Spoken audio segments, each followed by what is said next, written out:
All right, let's just give this a shot. All right, it's a new year and it's a new stream. I guess that's what we'll say. Um, yeah, so here we are. Back to the learning to space engineer.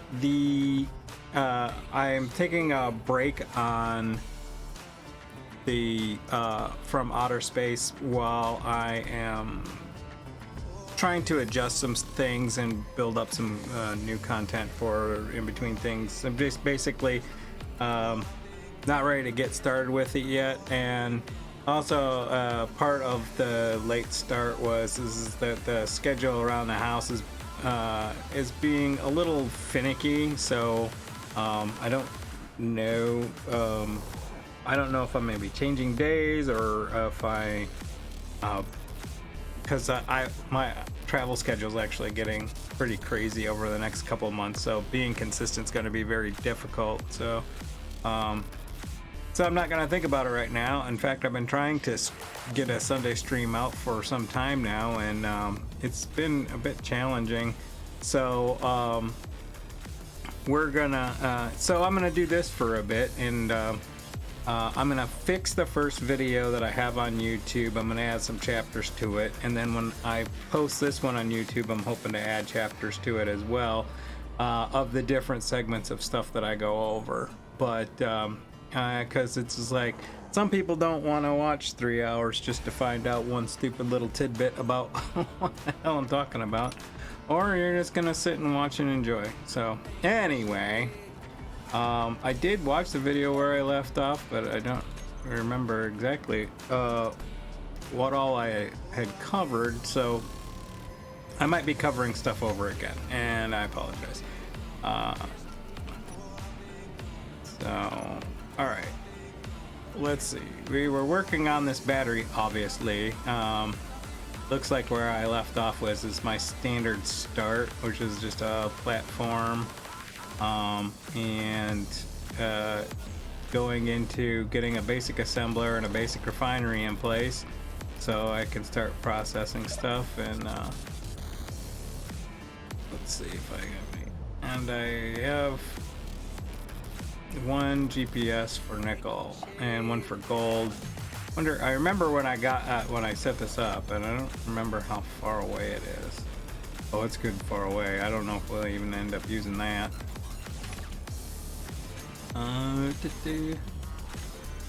Alright, so let's get back on this battery action here. Oh, that's right, yeah. So as I covered in the previous video, what I tend to do, like most people, put the assembler and the refinery together, since the assembler only has one port on it, and they just kind of pipe it all the way through. I don't, because I want to be able to swap these out, and I don't know in what order I'm going to as I build stuff, so I just kind of do them.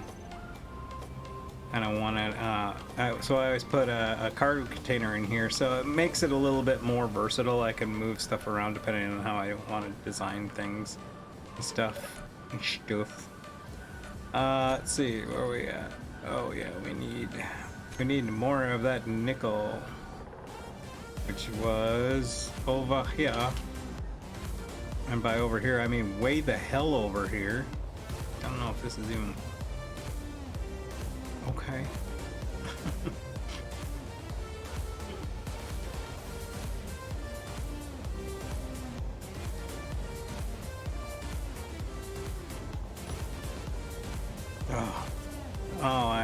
I've changed my character back, guys. This is like mentioned in the previous video. I think I feel like I'm gonna say that a lot. About changing your suit, because I changed it in a different save, it's going to be back to the one that I normally use, which is fine. You got the drift. Inventory full. Alright, so let's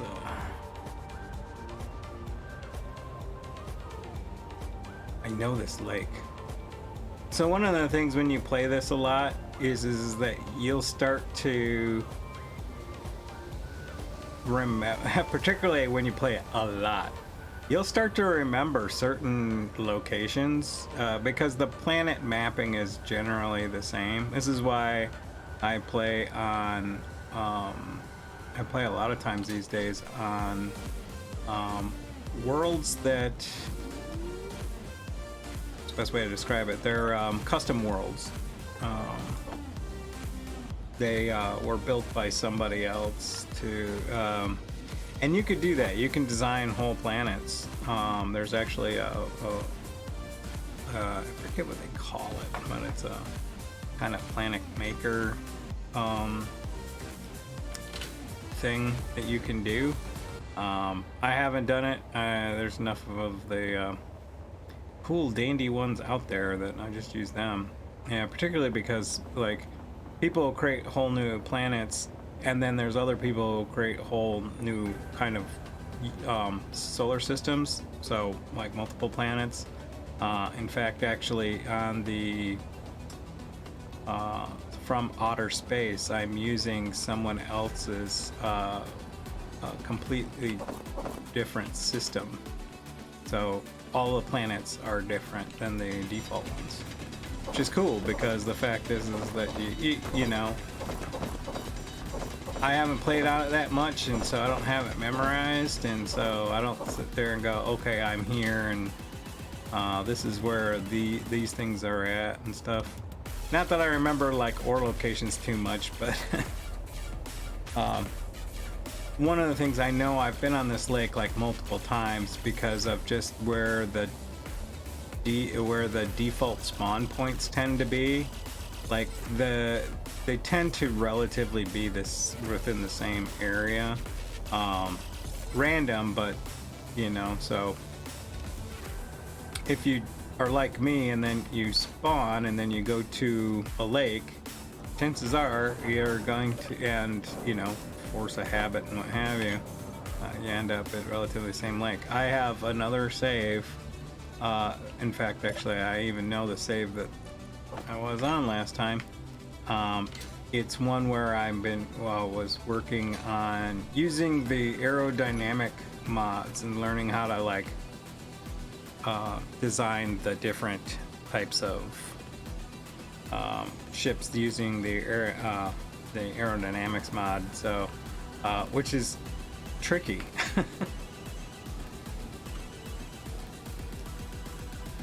Because you have to calculate lift and stuff like that, and it's really kind of can be confusing.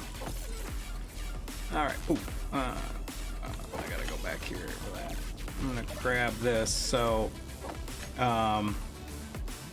what you'll see is all the cargo containers.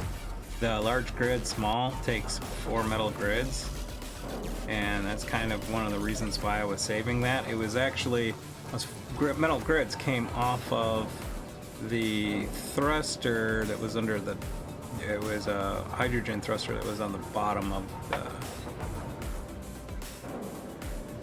the escape pod, and so I usually just try to save that.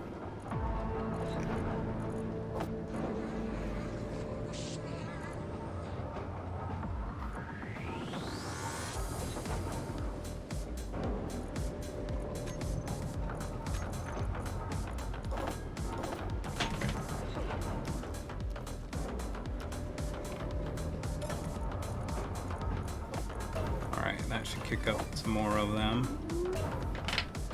So what we're going to be doing today, or what we're going to be putting a fire under for, is that once we get this battery done, which will regulate our power, so running these both at the same time, because right now what's happening is they're fighting for the little bit of power that the wind turbine's putting over.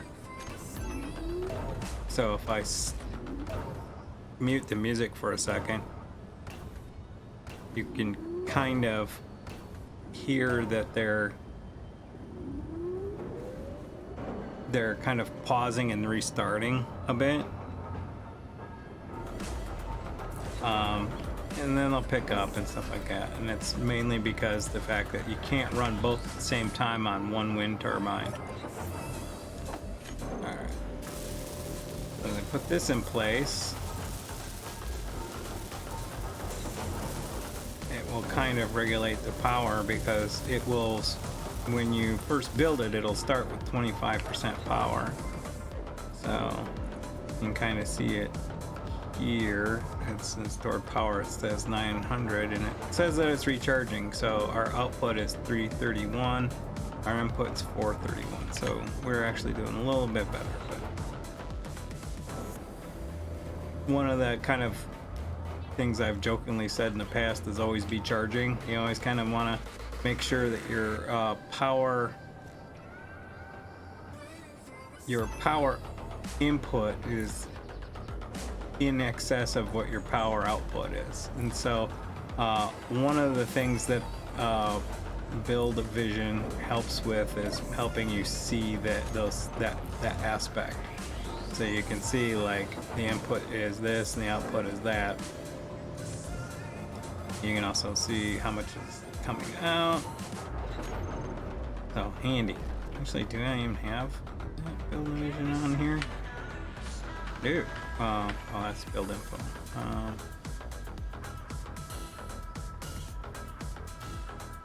Alright, so I don't have that mod. So actually, this is pretty vanilla. The only two mods that I have on here is the Splitsie Sneaky Sound, so that the welding and grinding and drilling isn't loud as hell.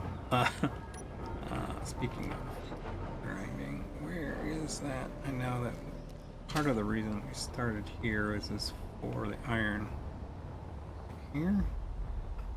Yeah. When in doubt, look for the big ass hole that you left behind.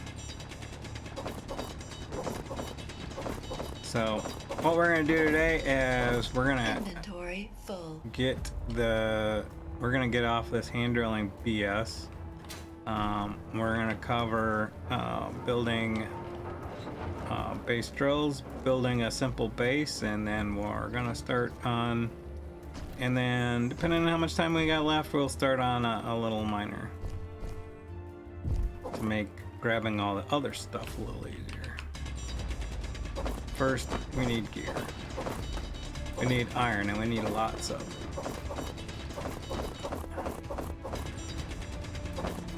Inventory full. Not make this hole very straight. That's been happening recently. One of the things that I last updated is that for some reason it just seemed like drilling a hole straight down has been arduous. Alright, I'm gonna swap you out.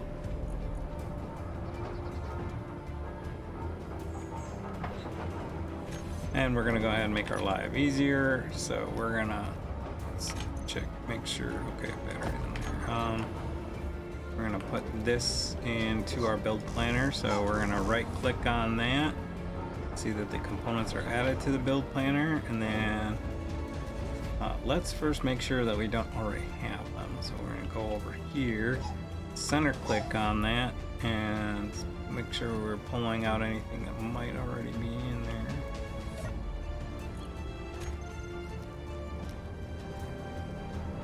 Alright, and then we're going to hold down shift and middle click, add that stuff to our production queue, so you don't have to think about it, it just does it for us. And now it's just gonna build that stuff. I don't have to worry about the metal grids that are needed because I already put those in place.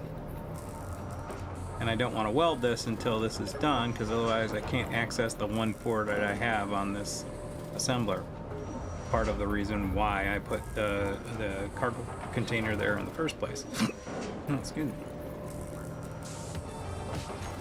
I'm going to keep doing that till this is done.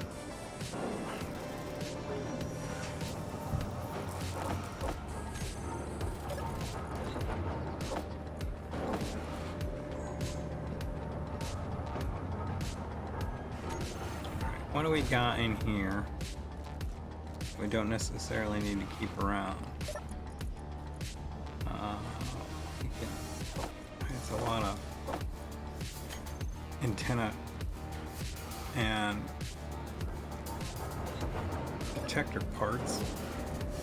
I took down a few of them them their unknown signals. And once I usually get the base going, I tend to take everything out since I don't need it anymore.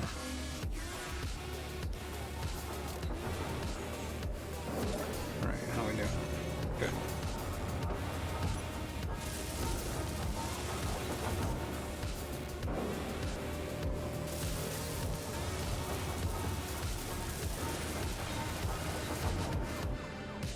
Alright, so now we got our cargo container.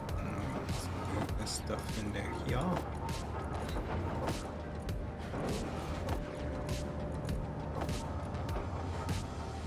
And what I'll start doing is moving the gravel over into here so it's not eating up valuable space. But now I can just move this stuff across like, yeah. Not that I need to. When they're connected and the assembler needs something, let's say iron, and you have it in the refinery, it will pull it automatically now that it's connected, but it has to be connected. Alright, while it's working on that, what we're going to do is start thinking about this base. And while we're thinking about that base, we're going to throw some plate action so that we can start scaffolding this thing out.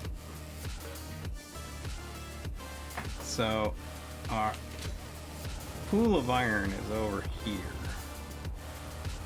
and if I back up a bit and we can look at the dark spots there.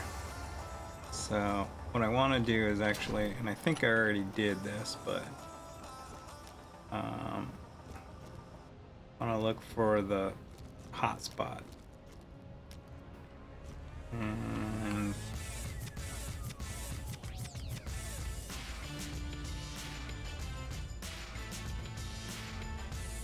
this looks pretty good.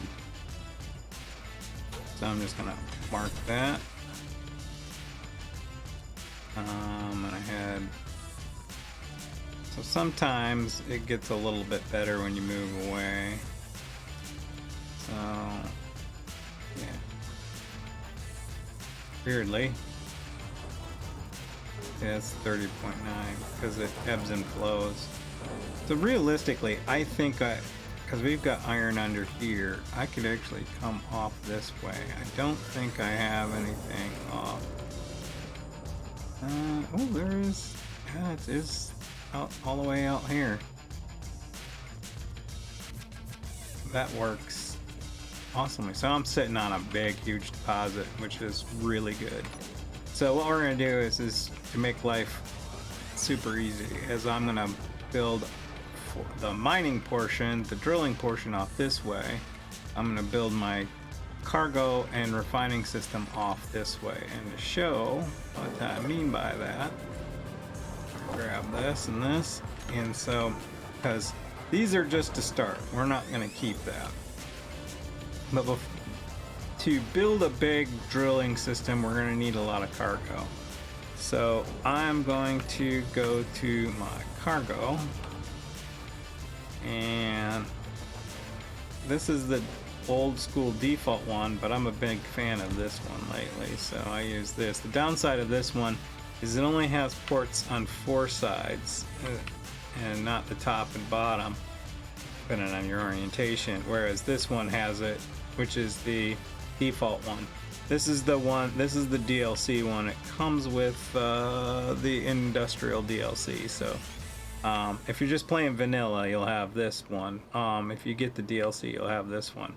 I get the DLCs because I like the game, I like supporting the game, and you know, it's like $4 or $2 or something ridiculous. Okay, so we got that. Right, now we need a refinery, so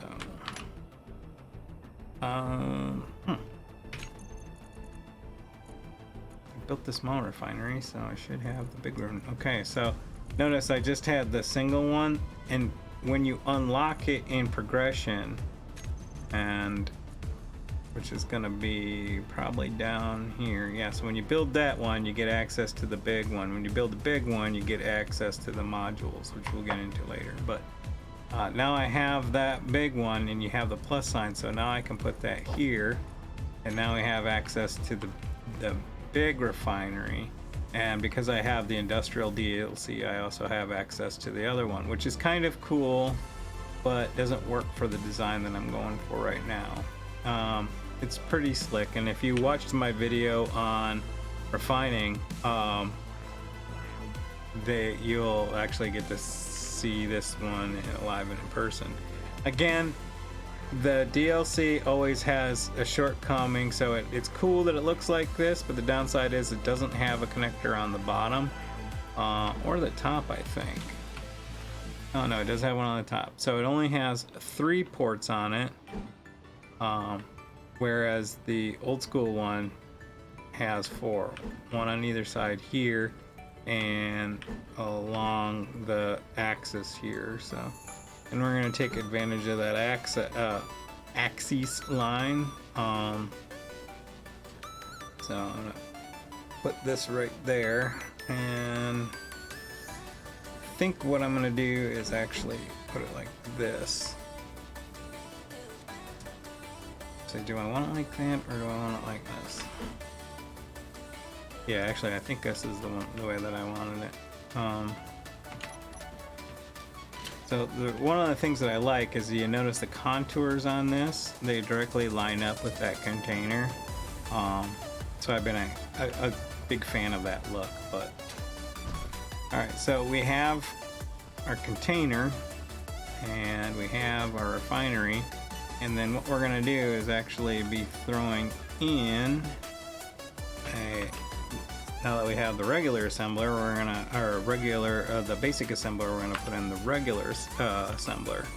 This is the old school one. This is the new style, the DLC one from the industrial one. Again, really cool, but it's only got the 2 ports and is bigger, but it does have that little like walkway part at the top, which is kind of cool. And it has a little port at the like access panel at the top, which I thought was a really cool addition. What I don't like is that they had one on the refinery and took it away, and it's just like, why did they take it away? I don't know, unless it was causing bugs or something like that. It was just one of those cool, nifty things, you know.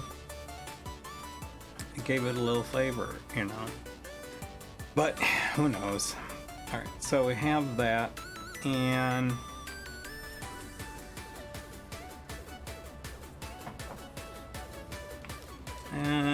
we won't worry about too much else other than that, really, because we're definitely gonna need this portion, because our drills are actually gonna make a lot. In fact, actually, we're gonna go ahead and I know a fact, I'm gonna need 2 of these bad boys, so I'm just gonna go ahead and put another one right next to it.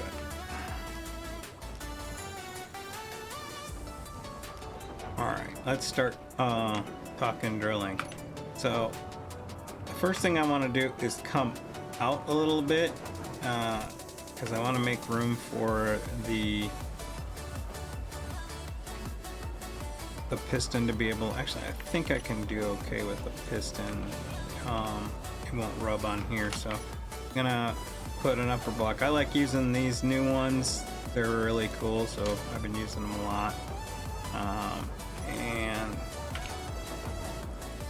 let's see, we may not have unlocked pistons yet, so I have to check what I need to do. Yep, no, we got them. Piston, rotor, hinge, and drills. I don't think I got the drills yet, but I know, yeah, there it is. Why isn't it up in the weapons line? It's always weird. Okay, so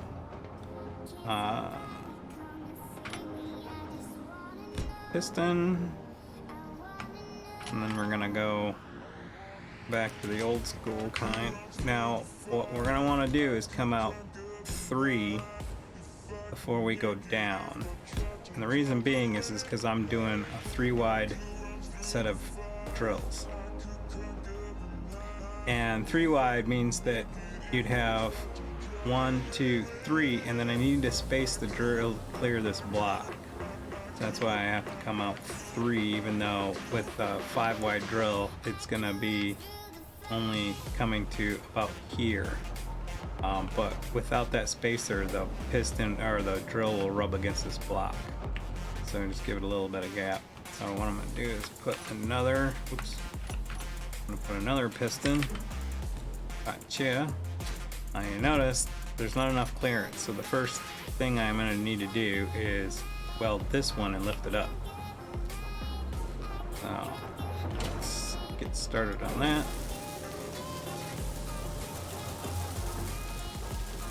Do that and then grab that, and then I'm just gonna put that stuff into production. Let's see, do I have enough room for the... No, I need to... Let's say I could put a I might be able to put a rotor in here already, but even if I could, I don't want to, because I'm going to throw one more piston in there. While I'm here, I'm going to throw another platform and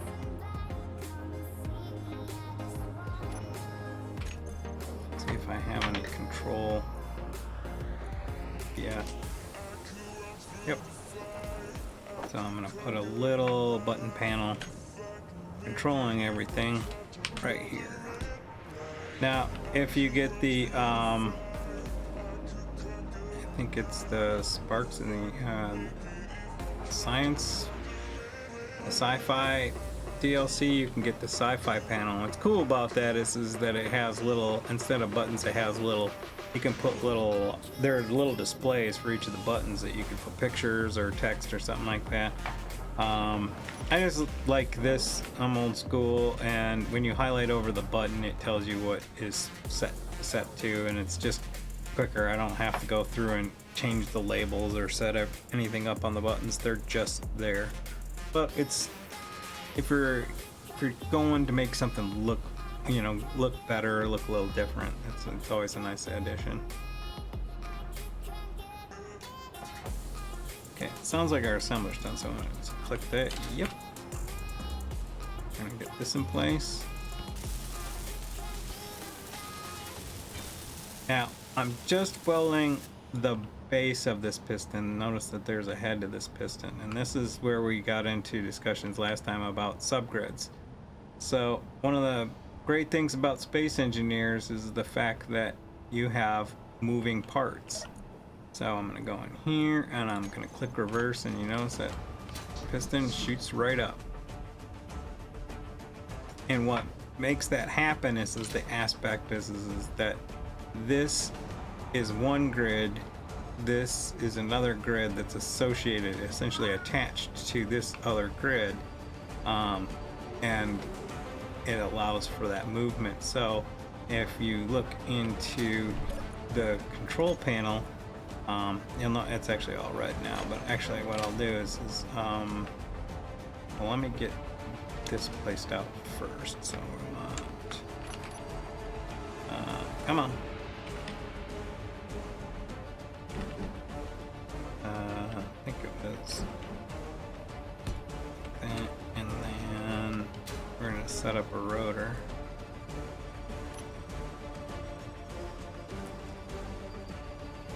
So this is a basic rotor, and we want the advanced rotor. The advanced rotor will pass material through it. The basic rotor does not. You want to make sure if you're doing this kind of setup, oh, I don't have the space to use two pistons. That's right. I didn't start that as high as I normally do. Alright, so we're just going to go with one. If you use just the regular rotor, it won't work. It will not pass material through it. It's just meant to spin. It's not meant to move material. So we're going to set up our drill. Like I said, we're going 5 wide. Actually, so you can kind of see it. Let me go the other way.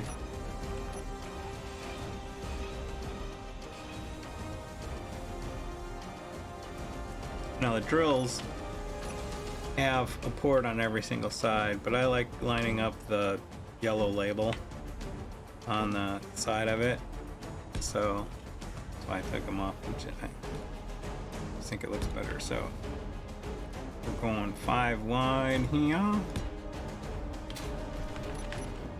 And there you go. Now you can see why I added in that extra block is I need that space here. I could put another drill here, but if I did, every time it would swing past, it would rub against there. So that's that.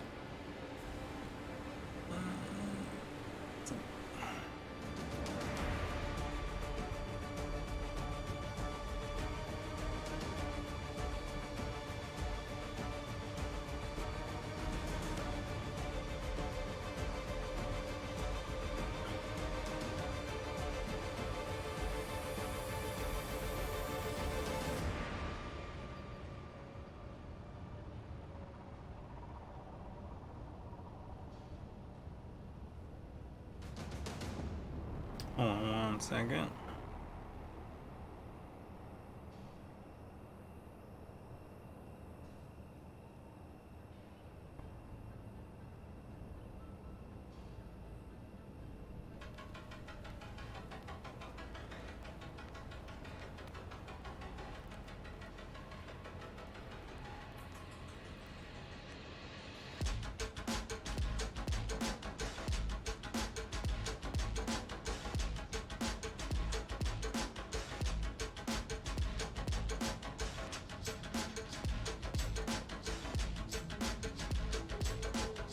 Just an important thing before I had to respond to a person before they spend a lot of money. All right. Let's see. All right. So now that we got that in place, let's start. We'll just start welding through the line here.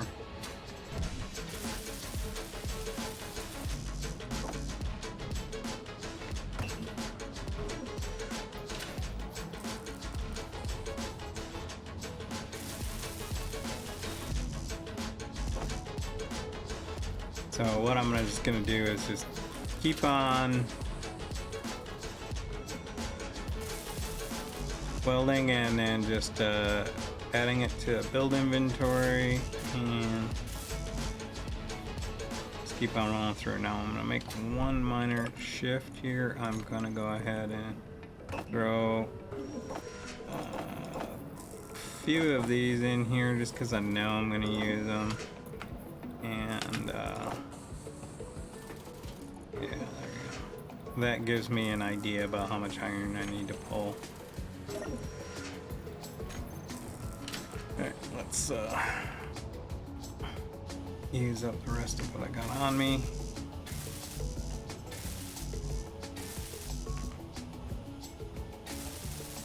Before we go drilling for ores again.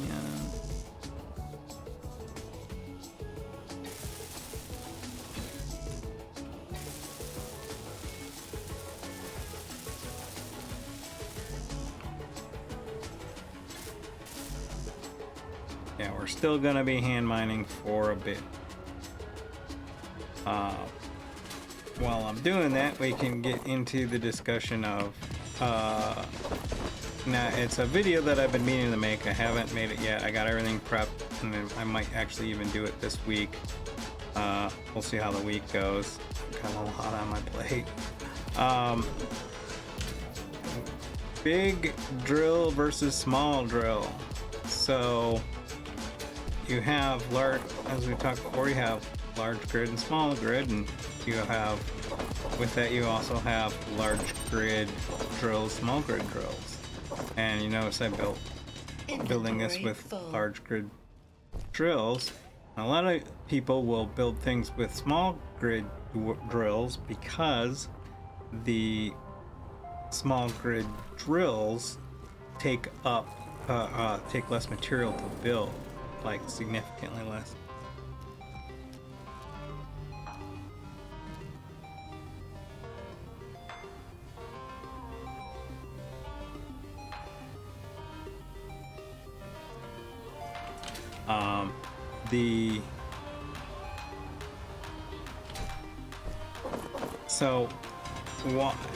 There's a couple there's a lot of advantages to small grid drill beyond just the Inventory less full. parts. The first thing being is that obviously is the less parts. But the second thing is the profile, the amount of area that a small grid drill drills, the hole that it makes, is the same size as the large grid drill, which is kind of crazy. But, and here's the reason why I'm using large ones. They drill the same size hole, and I wanted to, like I said, I want to create a video and I kind of go in and show this. They drill the same size hole, but the yield is half off the, I don't know if it's half, it's 2/3 of what you get off of the large grid one, for the same amount of area. Actually, I do think it's half. Well, no, I think it's 2/3. It's been a while since I've prepped all this stuff, but it's a significantly less yield. So when you're drilling material, Fuel particularly low. you know, ores, you have to you know, Energy it's low. important to know that you're gonna be losing material in the process.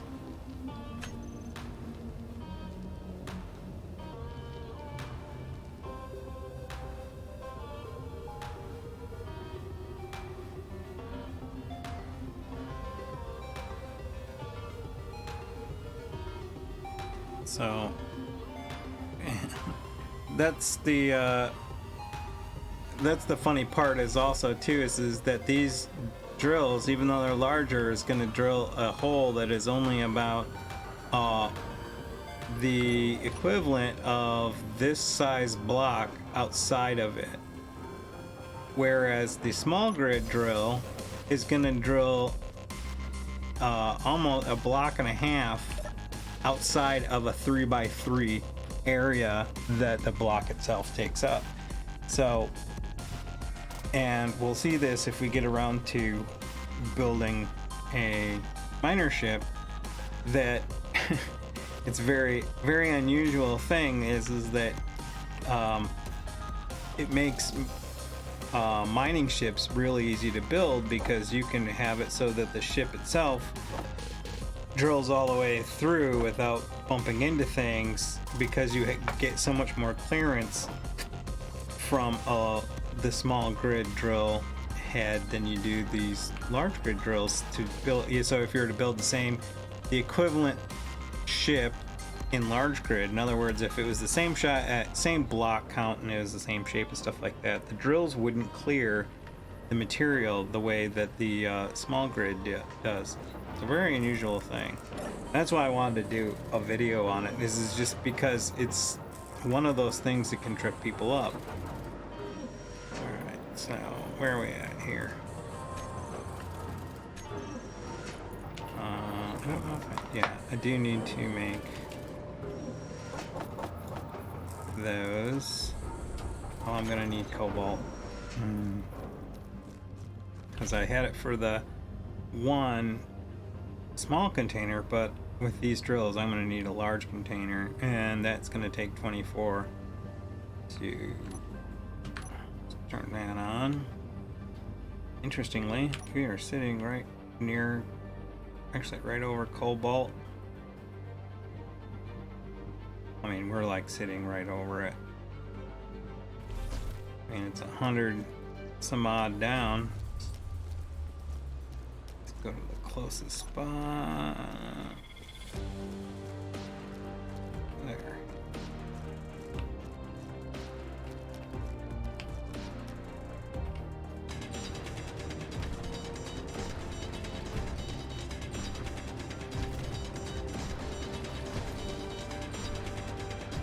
This is kind of deep.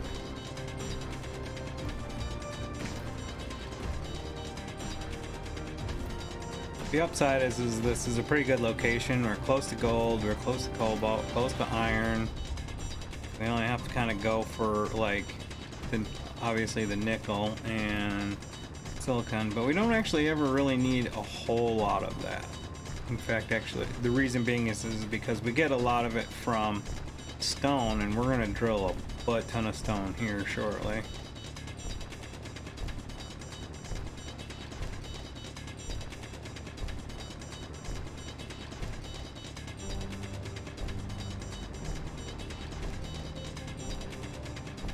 Dude. This is deep.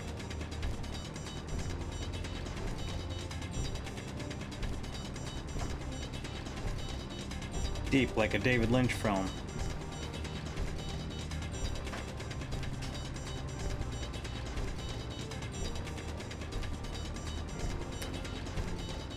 Alright. Ugh. We're less than halfway. This is so annoying. This is why I hate hand drilling.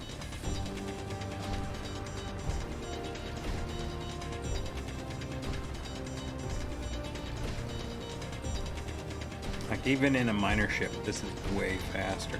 And hopefully we'll see that. Depends on how long it takes me to build this drill rig. It usually don't take me too long. Part of it also is I really need to upgrade the tools, and I forgot to do that when I was up there, and I can do that once I get back.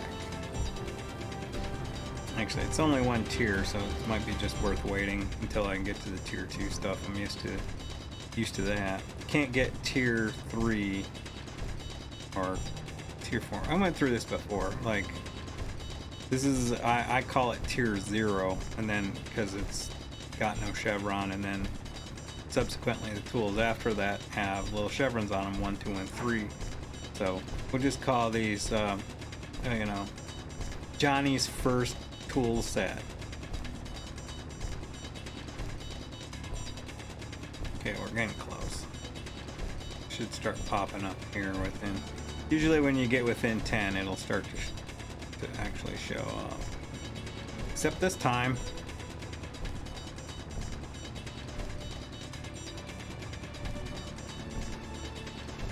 There it is. That blue goodness.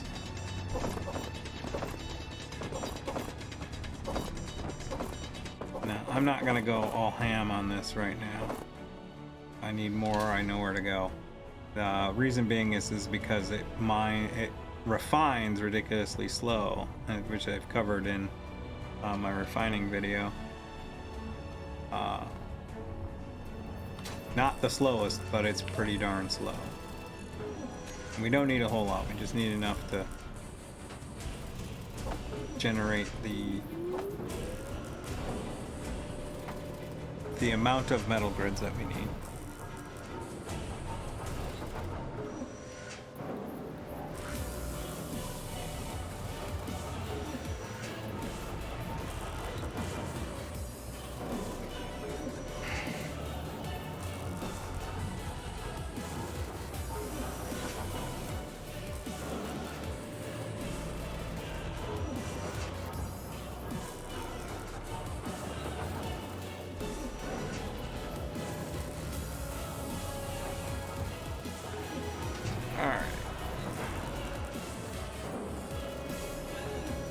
So yeah, and what we're gonna need is a minimum, we're gonna need 24, and then since we're building 2, that's 48, and then there's gonna be 20 on this, it's gonna be 68, and then another 10 here, it's 78. So we're gonna want to make 80, and we'll need at least 80 ingots out of that, so we may need to make a little bit more.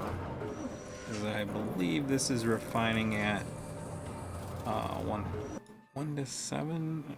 Oh, it's actually 1 to 300.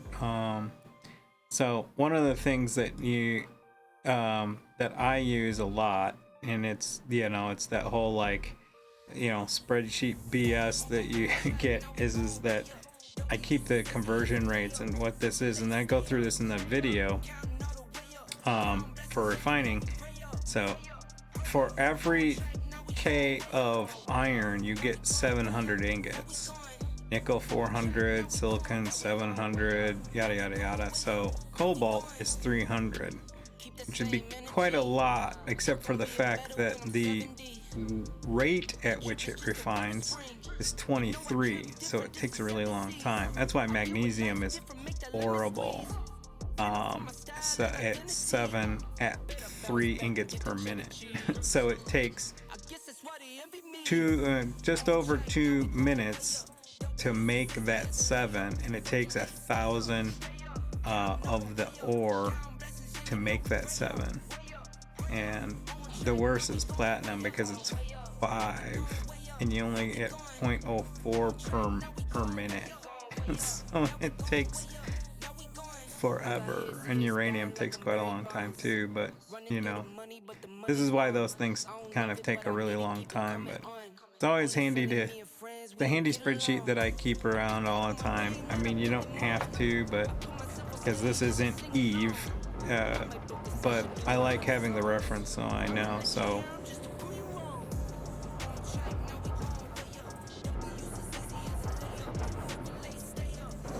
we're gonna need to grab some more, looks like. So we got enough to finish, because it takes 1 to make a metal grid. So you see here, it takes 1 to make a cobalt, and we got 24, so I can make 24. But we're gonna want to get a tad bit more. So we might want to just get a full, that's not cobalt, that's irons. All I want's over here. Way down here. One thing I forgot to do, which I should have done since I'm trying to teach here, is that you should always check your hydrogen bottle before getting into a hole, because there's only 2 ways out if you run out of hydrogen. Either A, have to backspace die, respawn, Inventory full. or B, you have to drill yourself a spiral, or you know, at an angle all the way up. And considering how long it took me to get down there, that would be horrible. At that point, it's just worth backspacing and respawning. Anyway, turn that antenna off because that's getting annoying. Alright, let's put that in there and that in there. And that'll keep that busy. We're actually gonna probably need iron as well. But let's grab that. We'll just put that in here right now. That way we don't forget it.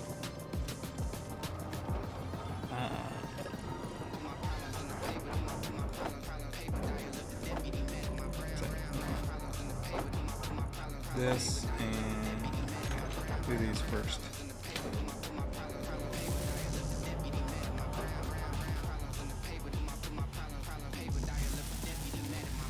We're gonna need some large tubes as well.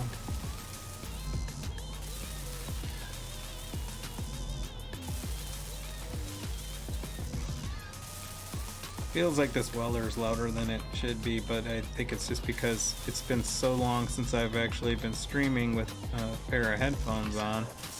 Everything seemed louder.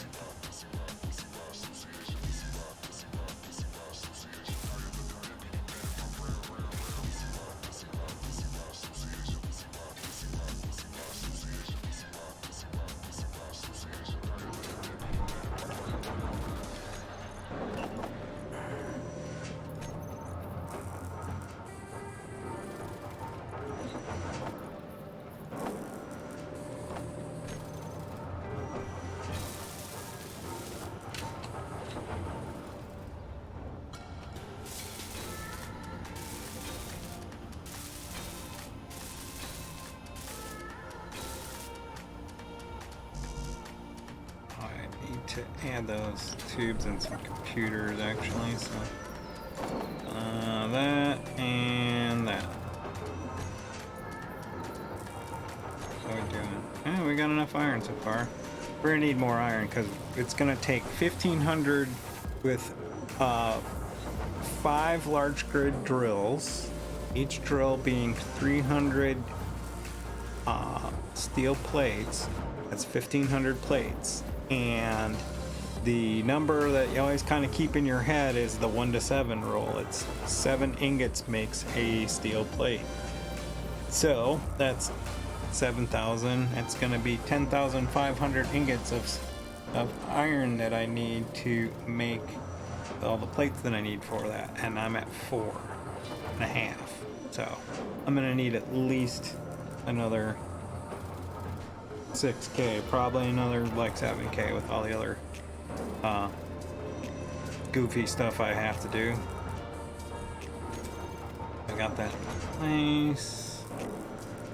Go ahead and grab that. Alright, so got that. So what I'm going to do is just keep making parts, and then I'm just going to keep rolling through here, rolling stuff up with the parts that I pick up. And anytime I go back with parts, then I don't need that one anymore.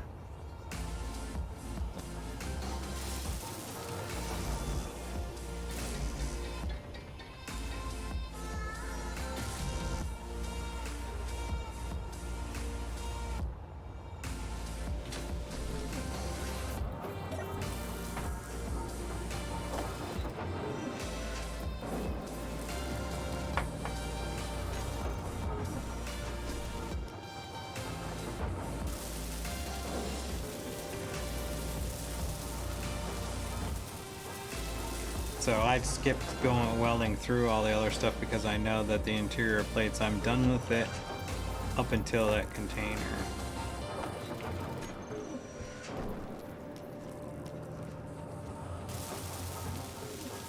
So we're down to, I do need one display. Energy low.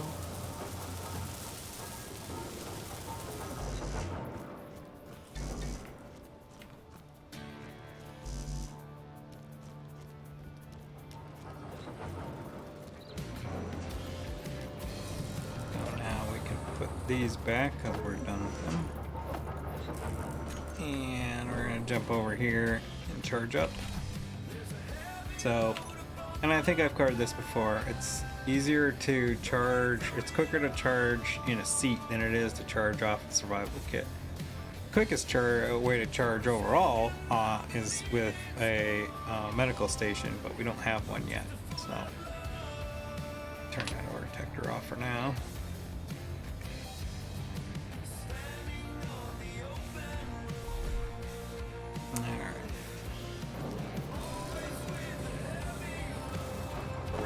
This, more of that, and some of these.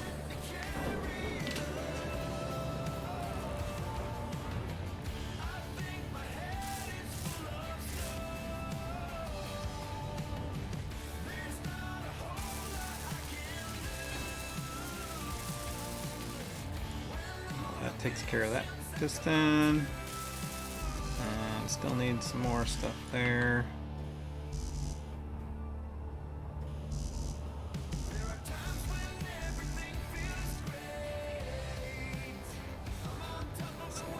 I'm going to do it before I forget, because I'm going to keep forgetting until I do it.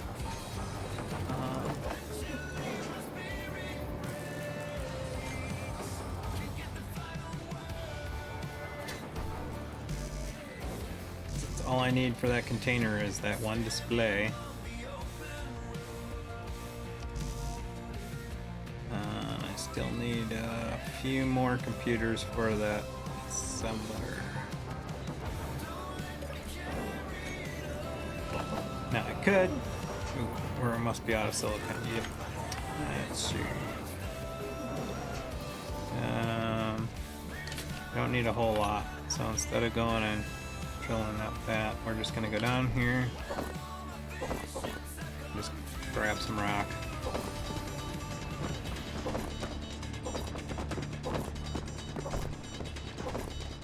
Inventory full. Inventory full.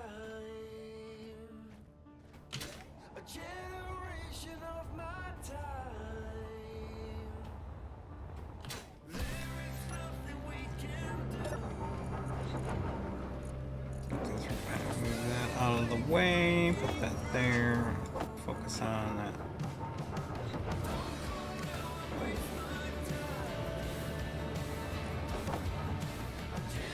good on nickel for a while, so that's good.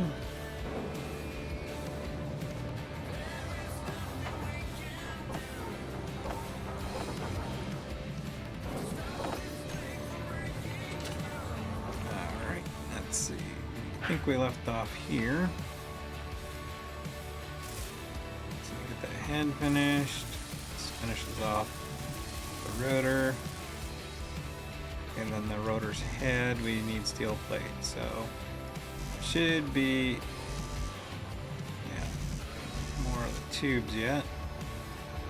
I should finish out this.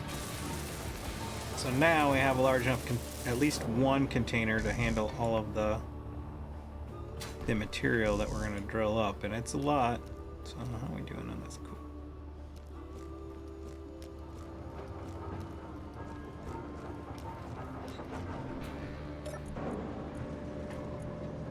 With this, and we're done with this. I'm gonna switch these around a little bit. I like my stuff in order. Order. No chaos. Alright, so what's left? We just have the steel. Oh, I need still those tubes.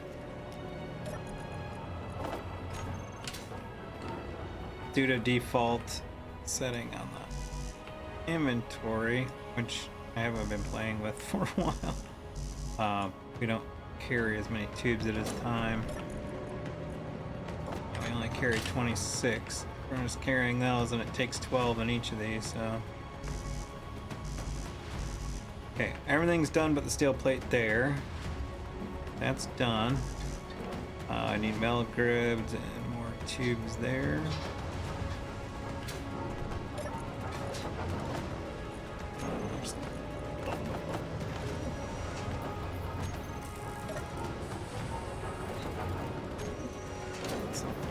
Those tubes in there when so let's get back to while that's cooking, let's get back to mining iron. This isn't too bad, and it'll pay off later. You know, let's rock it all the way. Inventory full. Come on.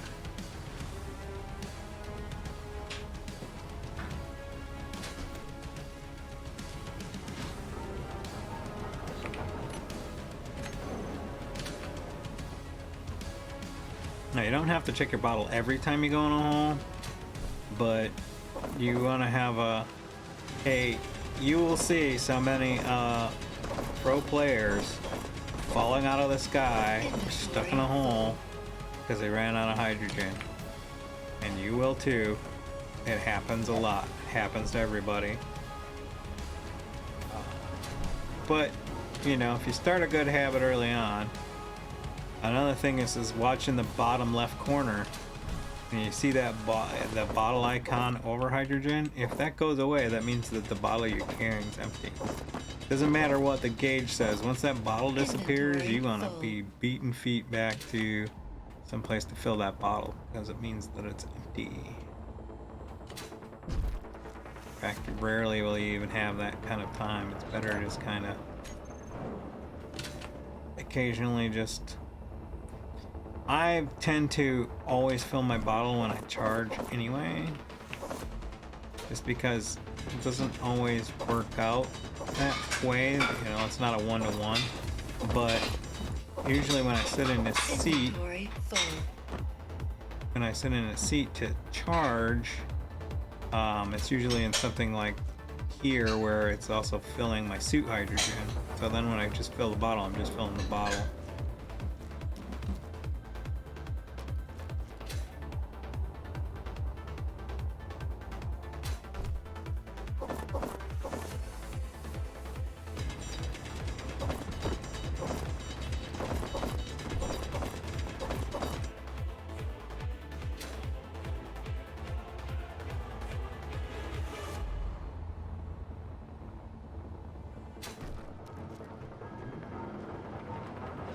Let's see where we're at. I got about 7K in there, and and like I said, it's about a 700 conversion. We already got that much, so we're actually pretty good now. it's just waiting for essentially this cobalt, which is pretty close. Like, I think, yeah, I think I'm actually good. So I'm gonna just go ahead and move that to the back because I don't think I need any more. Because I just need, I already got the 24, so it's 24 there. 44, 54. So yeah, we're good. I'm just gonna go ahead and make that. I'm just come here and go ahead and just make it 60 to make it easy.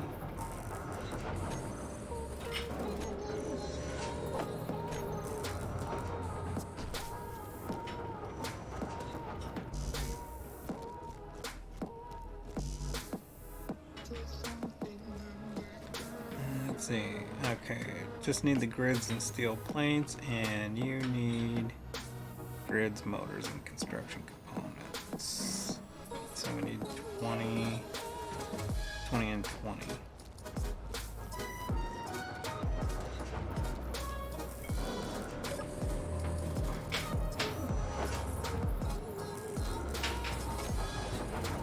So we're gonna throw 20 in there, and I'm just gonna hit 100 on this, and then I'm gonna just go ahead and call up.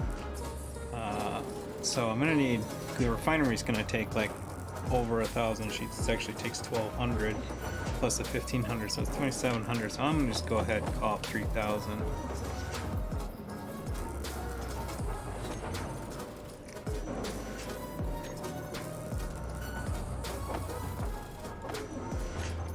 We're gonna need it eventually.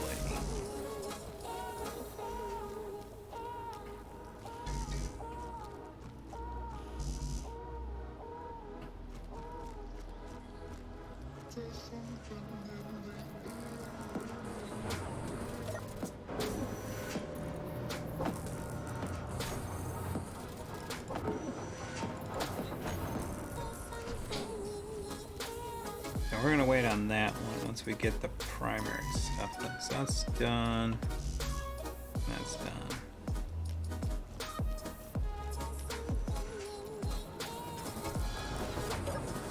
All that's left really is kind of the waiting.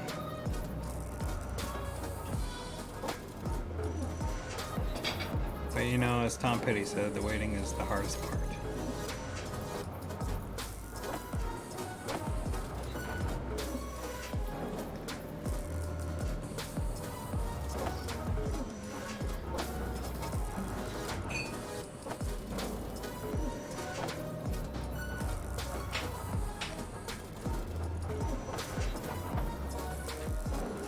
So while we're waiting, let's put this up in here. Let's double check, make sure all of our stuff is good. What do we need for you?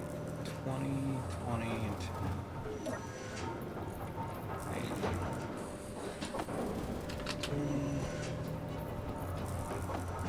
20. Let's just throw 10 on the Barbie here while that's baking. It won't take very long. And weld that up. Oh no, I need 20 of those, not 20 of those.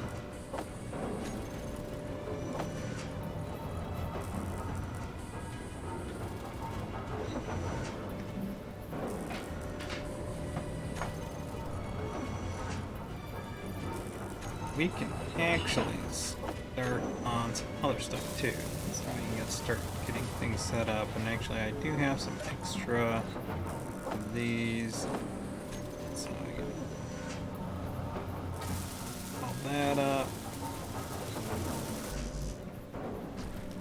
I think we used it, yeah, because I usually use steel plate there. Steel plate there, so I'll just throw that in there. I can always grind it out if I need it back, but I don't know if I really need it back. Actually, what I should do, as soon as I do it, then I do it.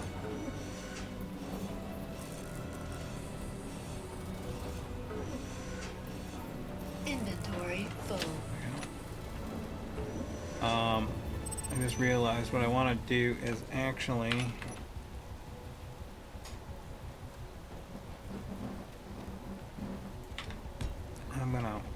go ahead and, so once this gets rolling, I'm gonna need more turbines on here, so I'm just gonna go ahead and put those in place.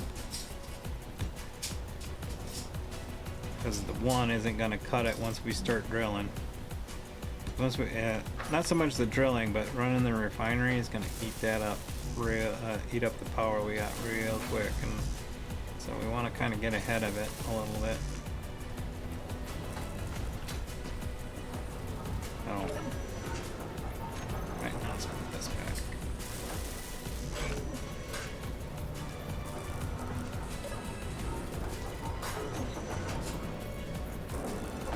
Don't want to take away from the process it's running, so, and as that sheet metal comes available, I want to be getting it out.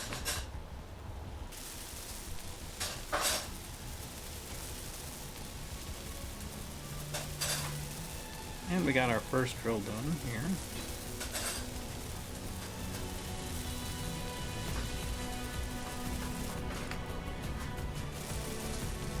Let's start on a second. Now, one of the tricks when you're waiting on steel plate is you can grind this down, because you only need the plates over the functional line. So that second set of plates that's on that list. So I go over here, put those plates in here, go back here. So notice that that top line of plates is 0, but the drill's still there. It'll still function. It's just that as soon as it gets a little bit damaged, it's gonna stop working. So it's a little risky plate to use, but it makes it so that you don't have to weld it all up at once. So that saves you 120 plates per when you're kind of waiting for stuff to get going. And once the plates get finished manufacturing, then I can put them in later. So that's that. All right, so next thing we want to do is we're going to change this, and we're going to name this Earth Alpha Base. And, well, let's go Station. Now, something I mentioned in a previous videos, you want to kind of get through labeling all your stuff.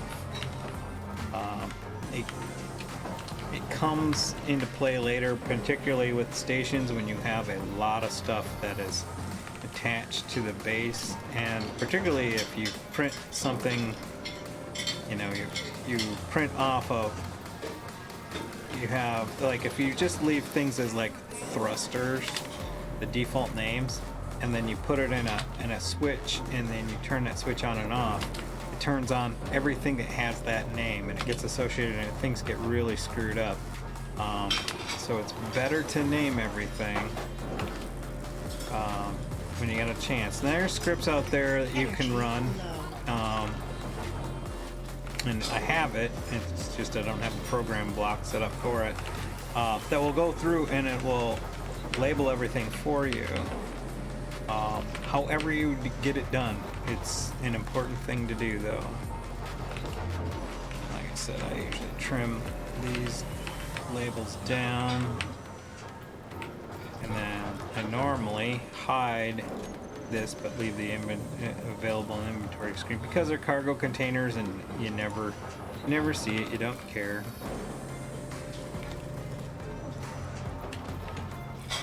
But I can go through now, and even with the stuff that's incomplete, I can set up groups.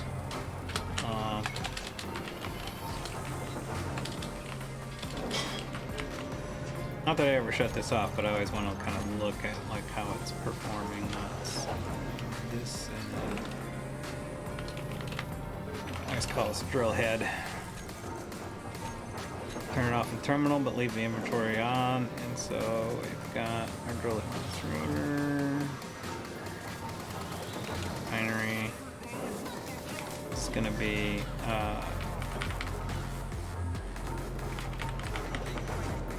drill piston. This is gonna be down 1. And this is gonna be up So this is where I was getting into about subgrids. If you notice, this other piston is welded complete, but it's a different color in the inventory. Same with this advanced rotor. In fact, it's actually a different color. These two are different colors as well. And that's because it's a subgrid. So this piston is on this grid and is associated with this grid. So it's all part of this grid. But once at this head right here, this all becomes a separate subgrid, including this piston. So it's on a separate grid. If I was going to this inventory, you'd see that that piston is now white and everything else is a different color. And notice that rotor is also a different color because after this piston head here, this rotor's on a separate grid, and even this at this head, this whole set of drills is on a separate grid. So we essentially have four. So 1, 2, 3, 4 grids. This is 4 grids, but they're all associated. So every grid off the main one, which is this one, is a subgrid. And that's how you get things that can move and rotate, is via the aspect of them being subgrids. Now you can take a subgrid or an entirely separate grid and join it together, and you can use it with a merge block. But once you merge it, it's part of the grid. It won't move anymore. And the only way to disconnect it is that if you disconnect the merge blocks. But we may get into that at some point. That's some finer detail stuff.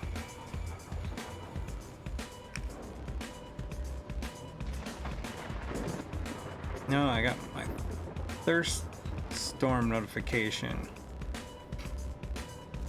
Now, this is kind of one of the things I was talking about in the last video about. So you see the little lightning bolts over there. They may, but most likely won't hit us right now. If they do, it won't be too bad. I went the entire 3-hour stream of this save without having to deal with storms. And now, here I am an hour in. So at 4 hours in, I'm getting the first kind of semblance of a storm. So, and if we get hit by lightning, then we'll note it. But the thing is like, so people freaking out about like storms and lightning early on in survival playthrough, at least on a planet, isn't not a thing to worry about. But there's things that we can do to address it, and hopefully we'll have a chance to get to it. So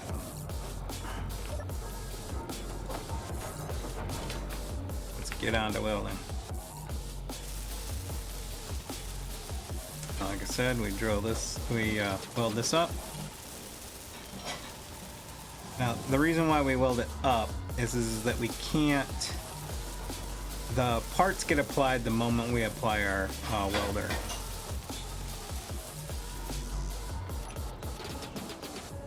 So I can't just put the right amount of parts unless I like purposely short the amount of parts in my inventory before welding it.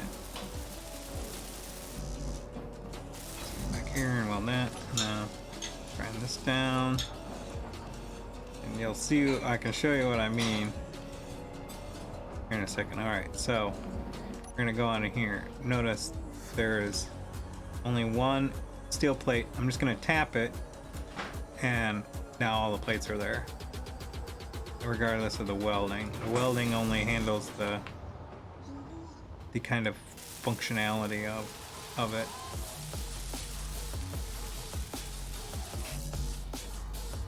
So it's important to note when you slip. Let's say you're welding something here and you accidentally slip over this block, and then all the parts are gone. Is like, you know, that you were going to use on something else. It's because you slipped over into here for a hot second and it dumped. If it was needing parts, it just took them.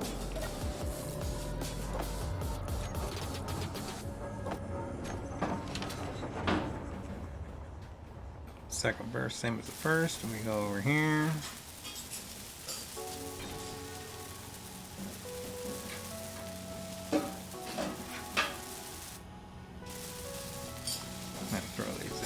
first because pretty close.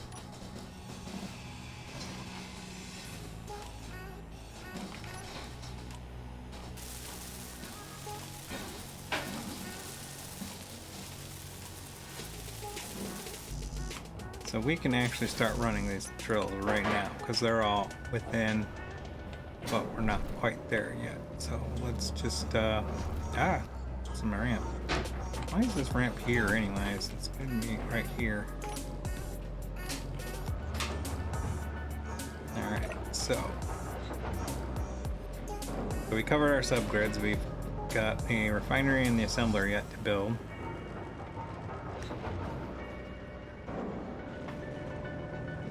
Actually, that's the thing I was gonna do. Let's take this out of here.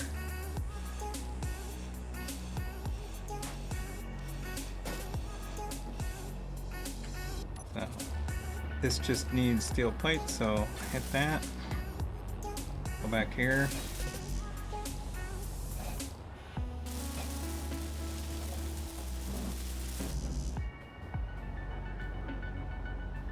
Oh, it has more plates come available. I'll start putting them in the refinery. Alright, so let's get back to this. What we're setting up now is our button panels. Before we do that though, I'm going to set up my pistons. Now, because this is on a separate grid, I'm going to do this share inertial tensor. I do not want to do it on the one that's on here. It won't matter much because this is the station, but it's a good habit to get into. This is only if you put this, if you select experimental mode, which we kind of covered in the setup in the first video. But when you do that, and we'll set it up in here too, this makes it so that these don't shake, the drills don't shake as much. Because what it does is it basically ties these two grids together as one grid, and their weight and their physics are associated together. If I was to add it on here, it will join up that, and it means that any weight associated with them will be, any physics associated would be reflected back into the main grid, which we don't want to do. So never on the basis one, always on the other ones. So now that set this, so what I'm going to do is I'm going to change the velocity on this down to a 0.02 because I have two pistons. What I found is the fastest that you can run drills without them getting, basically banging against the stuff that they're drilling into and causing them to damage, is at 0.05. You can do faster, but it will break, so we're gonna nail these down to 0.2 range. And then, so now we're gonna go to our button panel, and then I wanna actually put these together, drill, pistons, save. Now I'm gonna go back to my button panel, and I'm going to set up actions here, and first one is to turn my drill head on and off. Then while I'm here, I'm going to grab this, and I'm going to, which is the two pistons in a group, put it on reverse, and then I want this, and I'm going to decrease velocity and increase velocity. So now what that makes it do is that from this panel, I can turn the drills on and off. I can start them rotating or stop them rotating. And then I select that, and the pistons will start to move. And they're going to move really slow. But it's hard to see if you look at one, but if you were to come over here and look at this, you can see it moving now. It's real slow, but it is moving. Now we're going to want to keep an eye on this because this inventory will fill up real quick.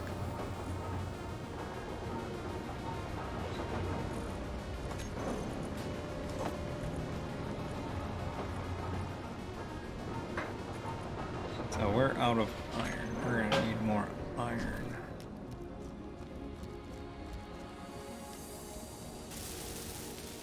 because our drills are probably not going to get to the iron before we run out of space.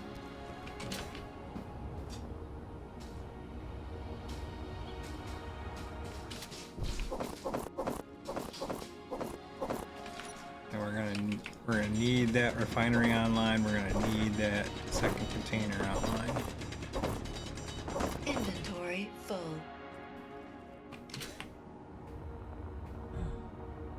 Yeah, basic refinery will do okay, but it's a basic refinery. It's slow. We lose material in the process. Oh, 2%. See, this is what I was talking about checking back. Yeah, this is a...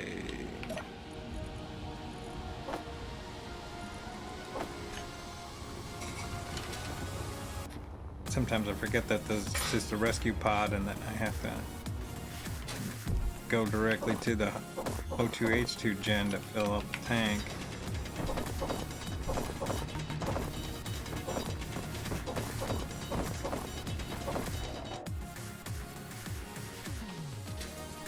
Inventory full.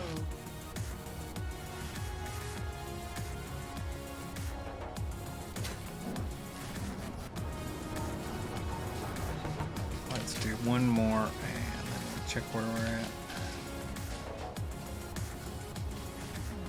I said we want to keep an eye on things because it'll fill up real fast. Those drills are high yield. They'll fill up with one container with material real fast, particularly ice. They'll actually Inventory full. drill the stone even faster.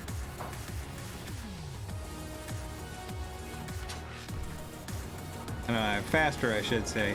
They yield at a much faster rate.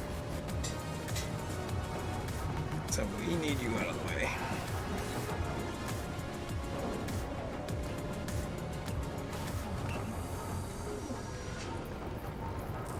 So as you can see, we're already at 409.15K. We're at over a fourth of the container, almost a third of the container's capability. So when we get to a little over 300 liter volume, we want to back those pistons off. As you can see, we already kind of made a pretty decent dent. Now, if I was to use small grid drills, one, I'd have to space them a little bit apart.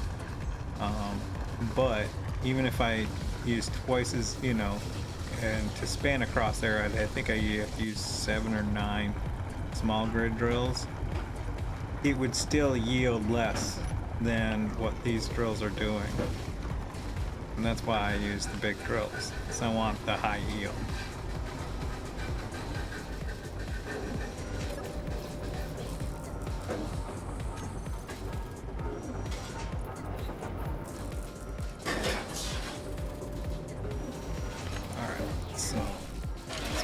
That. Let's grab another load.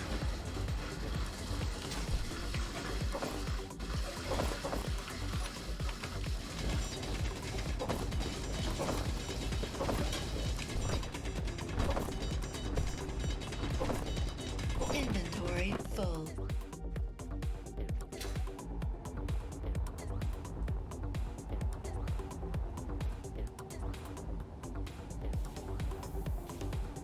A little bit of rain, but nothing major. See where we're at. Oh, alright, so we're just over 300. I'm gonna go ahead and back my drills off.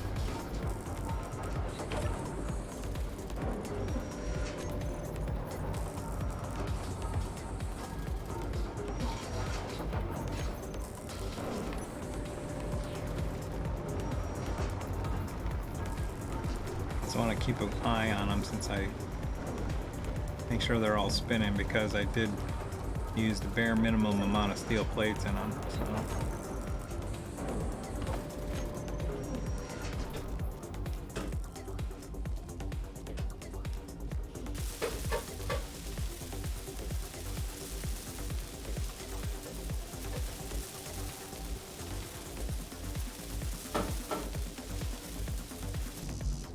So we're probably, because that's all ice, we're probably gonna want to like switch gears and start working on this. So we need another 300 at least.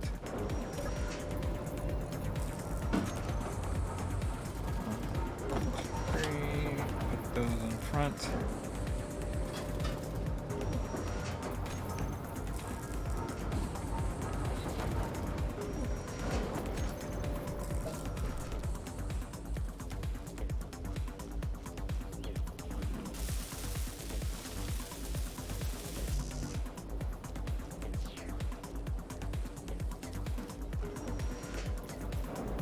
What else do we need? We're gonna need 80 construction and 62. Yeah, 60, so let's add 20.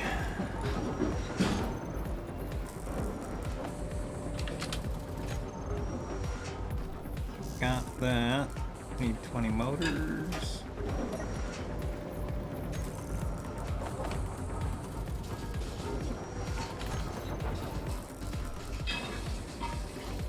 I need one display. I think I have that already.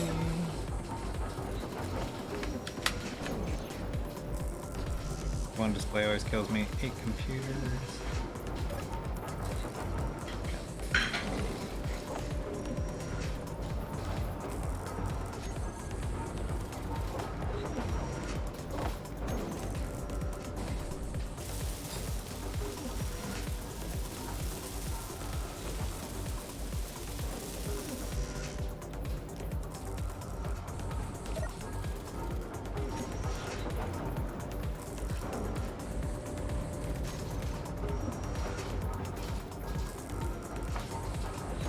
I think I have enough, so it's like, yeah, we have enough. So we'll put those to the back.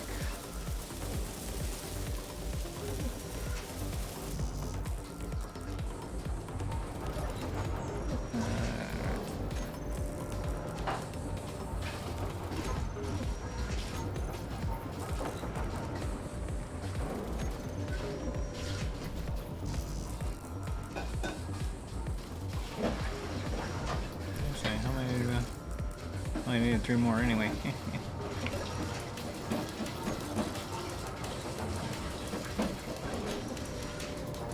Say, well, let's sneak this in. 1, 2, 3. There we go.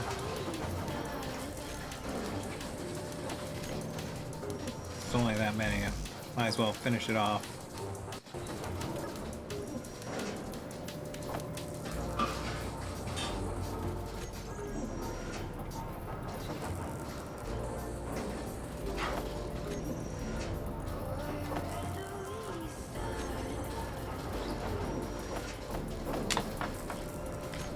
Okay, we're back on, and that should be finishing off that container. So I can turn our reverser drills again.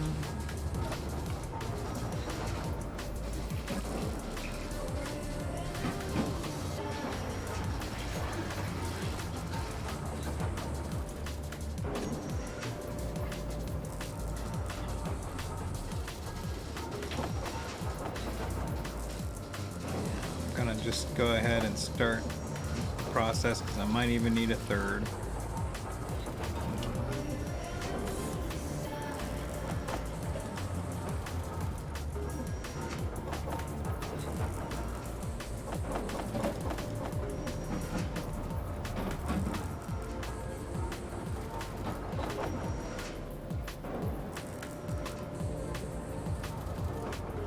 Even though we'll likely run out of material.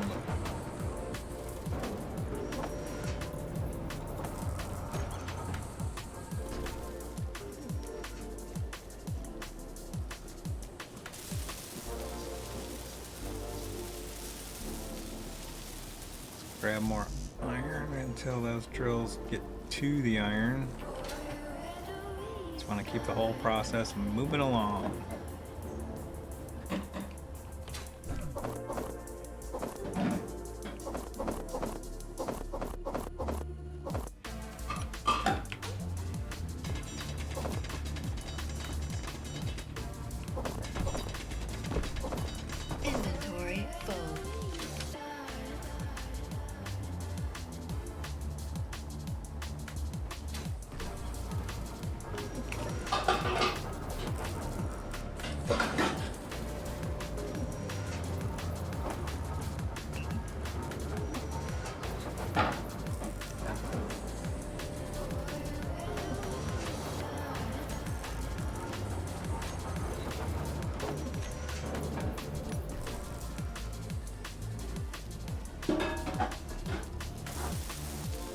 So what I'm doing also is not that much dissimilar to what I do with a speed run.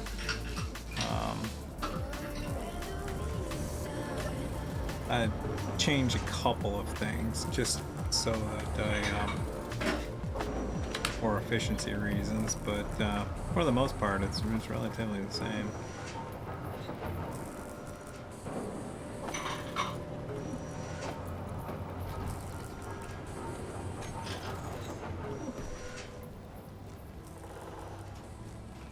Yeah, that's right. That's stuff.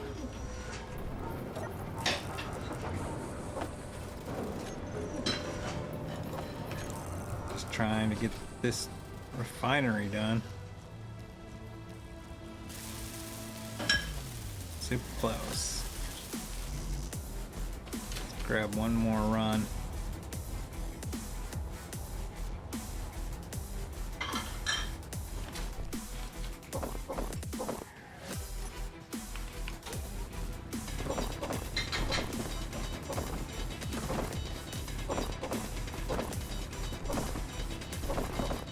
Inventory full.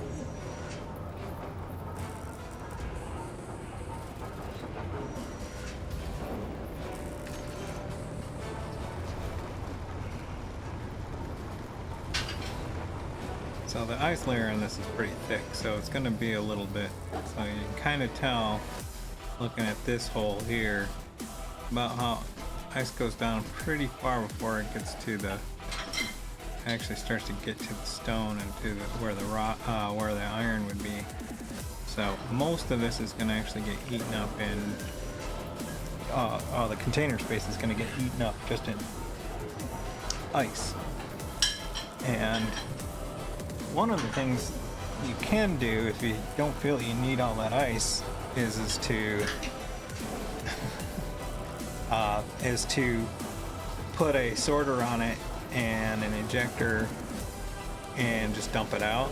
But we'll probably use it, and particularly if I'm gonna do any kind of like large grid ships, then I'm gonna take the space. So I tend to save all the ice because I'll need it.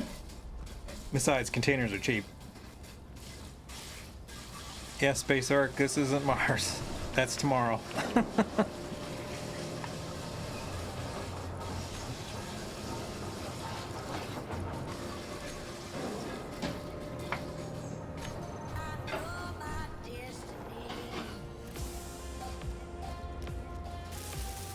Alright, that's done.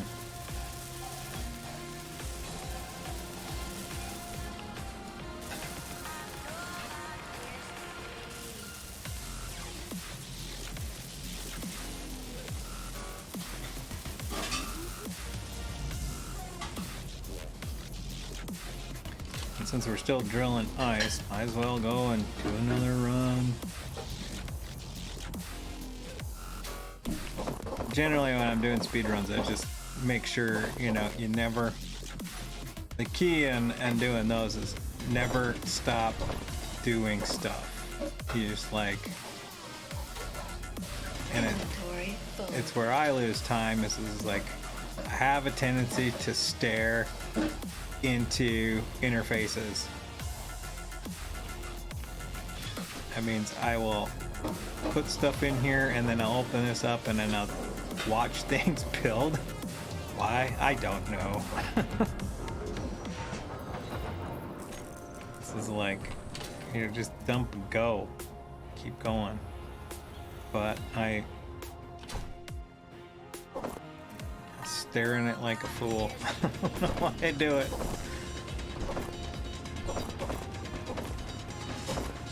Like, oh, look at the pretty device making all those parts. Isn't it just so wonderful? Inventory full. Such a ballet of technology.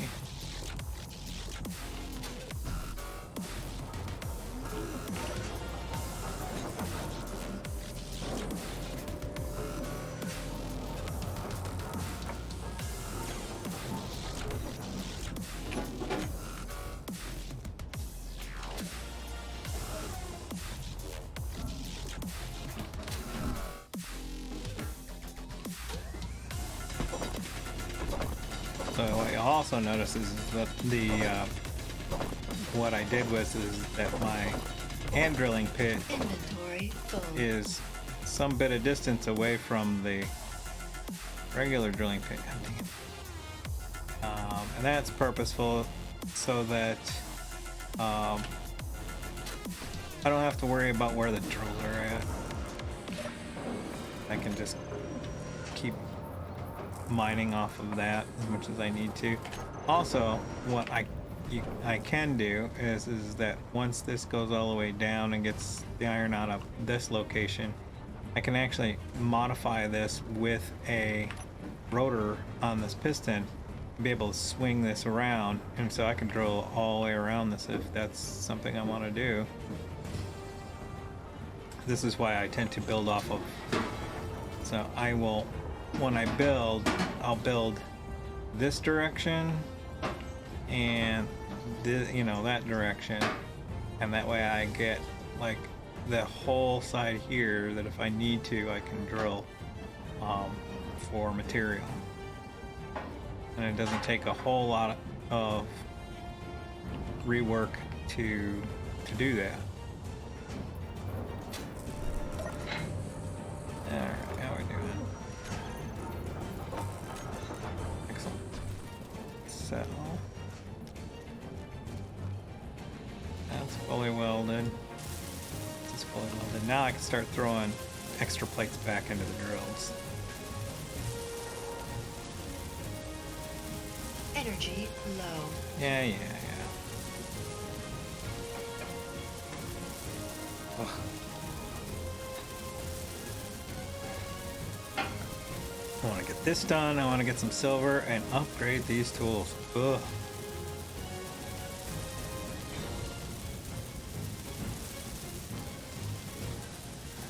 So now that I have that new assembler, I can show you really quickly. When it comes to tool upgrades, so with the regular basic assembler, if you go to tools, I can only do the tier 1 and the baby ones. You know, the junior, Bob's first ones. I go to the station assembler, the new one I just put together. Now I can do all the other ones. I can do the tier 2 and the tier 3. These ones, these tier 1s you can do with cobalt. These ones you need cobalt and silver. So another thing I'm going to do is, I think this is still working some parts, yeah. What I'm going to do is actually cancel out these. So 320, 124.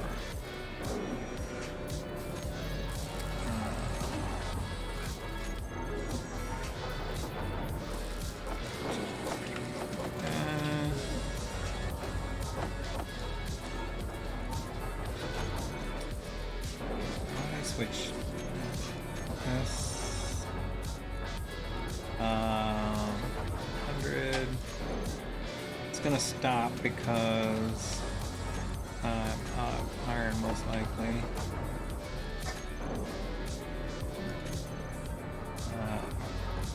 Cancel that, cancel that, cancel that.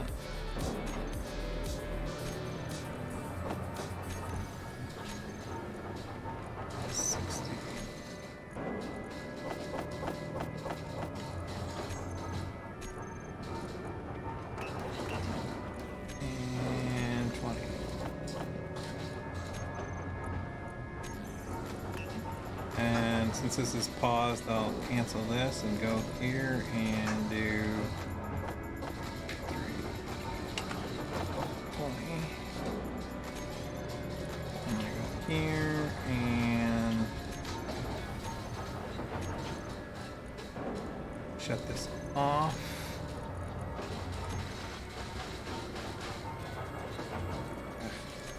Yeah, I want to be here. Move this over here. Start moving this over here. And let's see, this other. I'm gonna take the remaining stuff, move it over there. There, now I can get rid of this.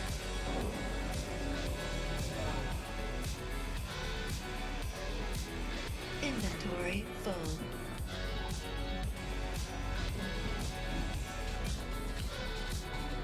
Beauty. Alright, so now I'm gonna take this. And weld on a moving drill. Now if I put my shoulder into this, it will spin me with it. Energy critical.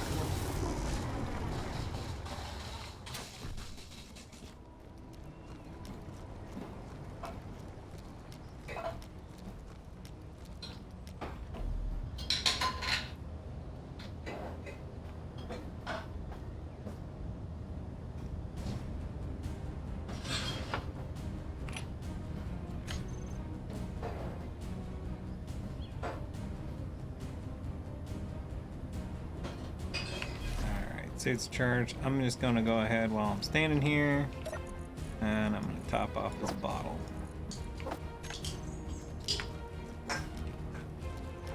Alright. And next I'm gonna need more of this irons.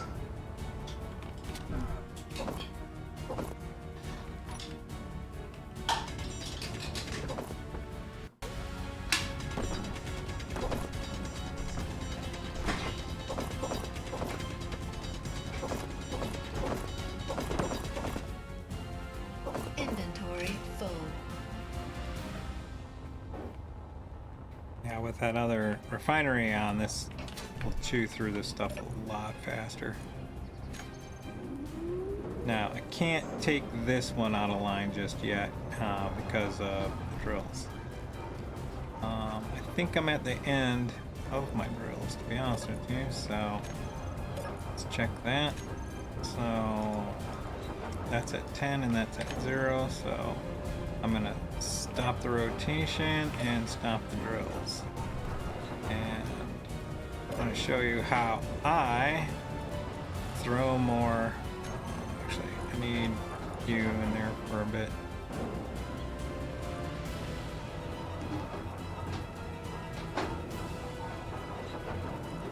That'll work. Alright. So I'm going to take 5, 6, and 20. I have this memorized because I do this so much. So what I'm going to do is actually throw a landing gear on here. Like so. I'm going to take a block. I'm going to place it here. Like so. What you'll see is that this landing gear will be locked, auto-locked to that block.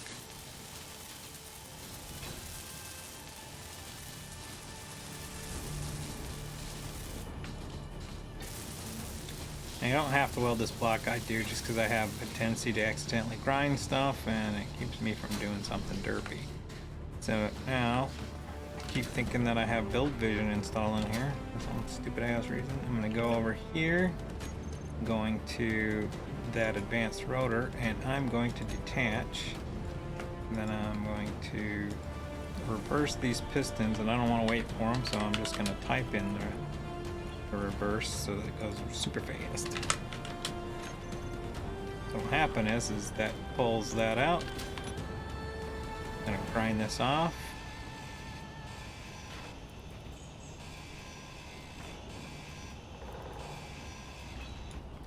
Now I can add more pistons.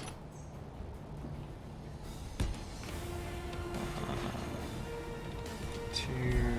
I think I can go 3.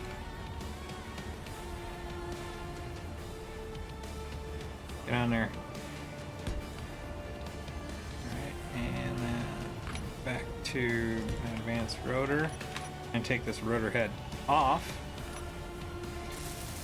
because I can now reattach it. And now I don't have to grind and re-weld those drills. I can just reattach it and start where I left off. So I need to... How's my iron situation? A little on the lacking. While I'm here, let's just go ahead and do the next one.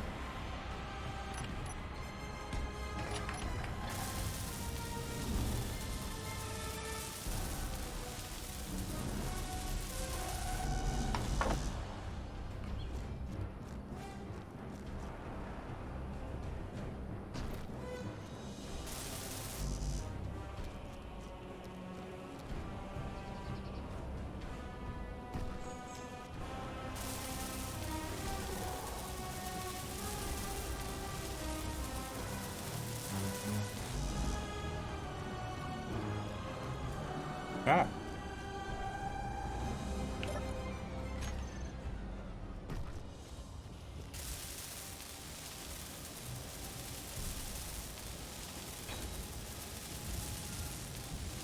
Yeah, 20 short, but that's not a big deal.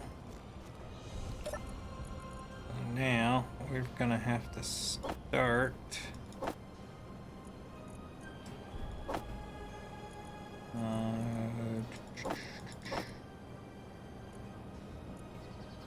getting all these new pistons welded together.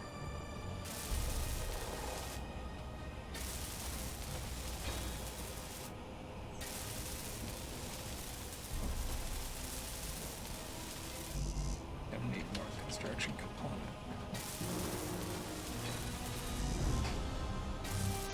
And more tubes and more motors.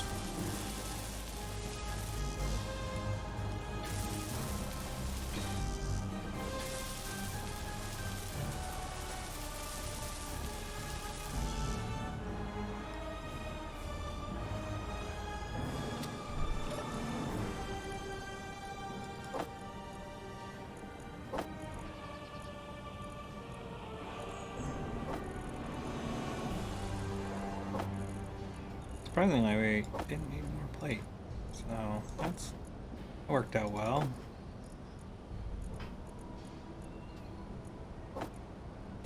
Some motors, we're gonna need probably 3 more, and we'll probably need 3 more of those. But before we get there, we gotta get a little bit more irons.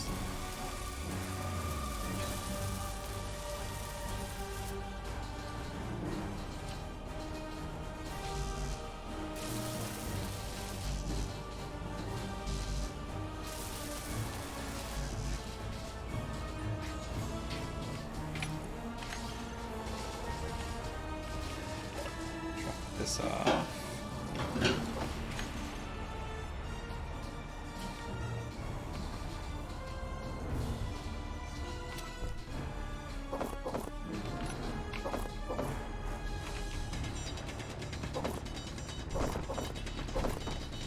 Keep hoping this is the last time I have to come down here, but then I have to come down here one more time.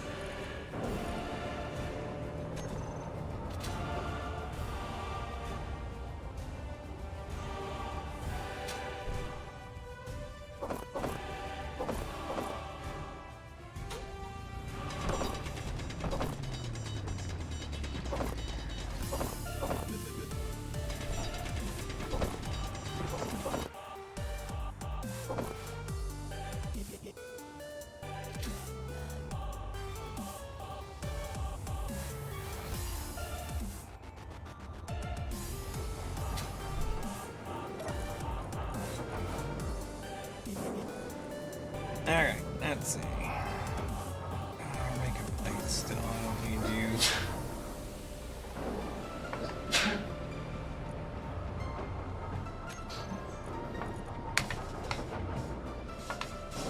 So one of the things that I've been thinking about, and oh, I do need. I can put these in the drills yet.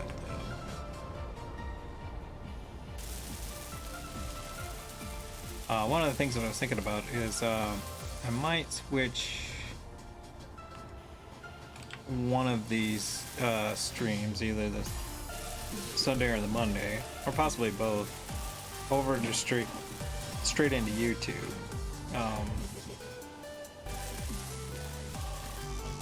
No real reason. It's just other than it saves me a step. I stream them on Twitch, and then I have to come do some conversion stuff and get it all like do a bunch of work to kind of like put it on YouTube, and then I gotta wait the appropriate 24 hours so that I don't break any rules.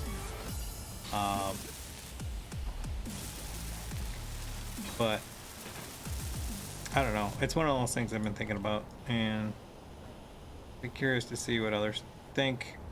I'm not usually one that does like the whole request for comments, but would be curious to see what others have to say.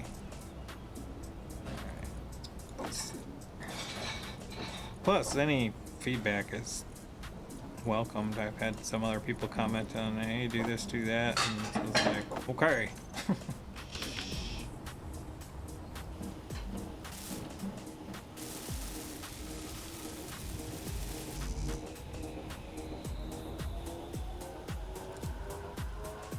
Just that last piston. Alright. Not that I need it, but okay, so let's get this going. First thing I'm gonna do, man, I didn't line up those at all. I don't know. So what I usually do is go for this one. I just copy this. Normally it's really easy, but I didn't line up the. I didn't line up the interfaces at all because I wasn't paying attention. So these are all from our separate grids down, so I can just go ahead and turn the tensor on. 1, 2, 3, 4, yes, okay. On this one, and I already know the distance, so I'm going to put max distance at 5, and I don't want to run it too fast in case I get the number wrong. So I'm just gonna wait, make sure that it sits right.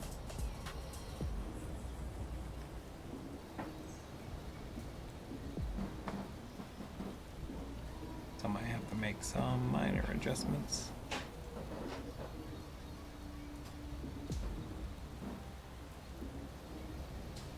Oh, I think I gotta back it up a little bit. Sometimes I have to put this at like 4.6. That's good. You want it to where you can see a little bit of that collar, because if I go ahead and reattach this, it's rotor, and then I go to attach. If you take a look at it here, you can see there's a little bit showing, and then let's grind this off.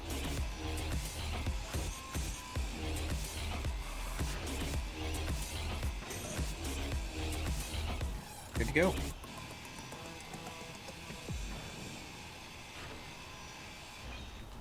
We're essentially right where we left off.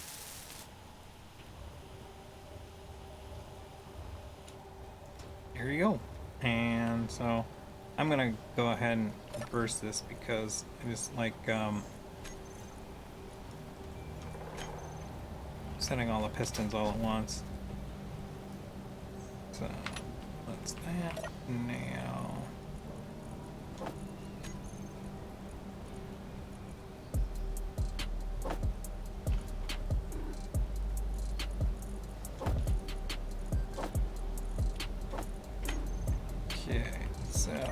just need to, now that these are all set, just need to double check these. They're all the same.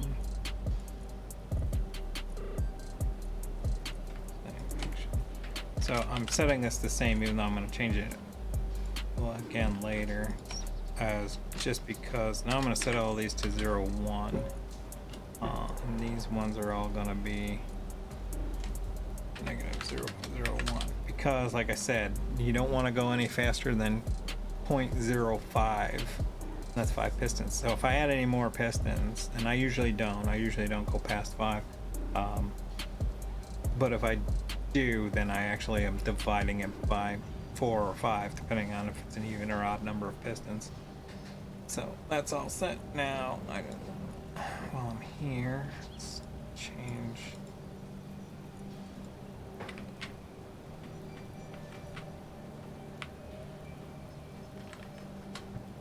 I think I was taking out that. And that. And station. This one. I usually change this one to, I just call this cargo access.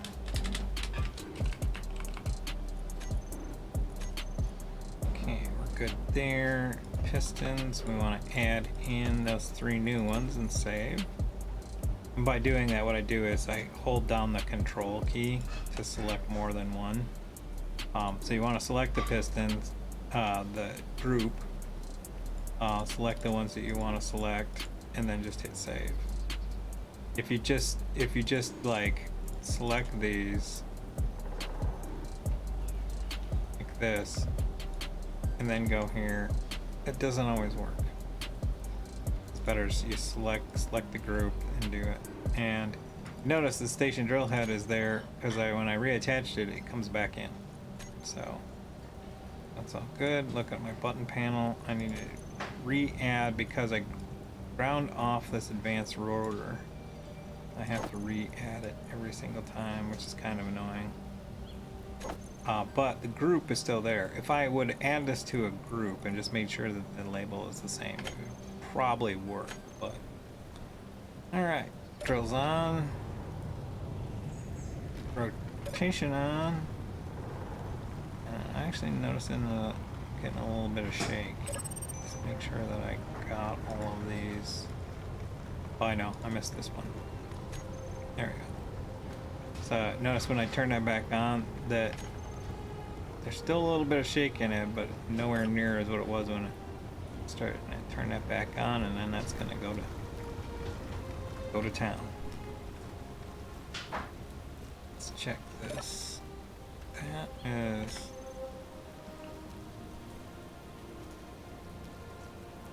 Yeah, if we don't hit that, if we don't hit the stone layer soon, man, we're gonna run out of space, because once the stone's refined, it takes up less space, but you know, the ice, the space it takes is what it takes. There's no like refining it down to something, unless I build some hydrogen tanks, which I plan to at some point, but we're not there yet.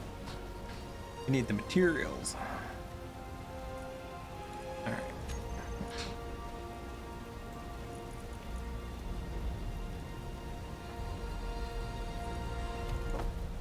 Take this, and so right now everything is done. I need 20 more of those. Yeah, no. Let's just throw 100 on there.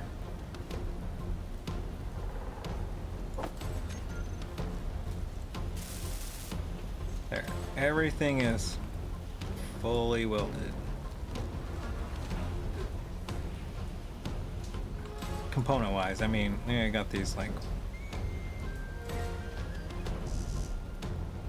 just platform pieces that don't really matter so much right now. But what I want to do next is I want to make a platform for putting my little rescue pod on, so that I can charge, and oh, I want to get those done too. I'm gonna need motors, anchors, and construction components and thingamabobbers, because I'm running heavy duty stuff now. Burgers.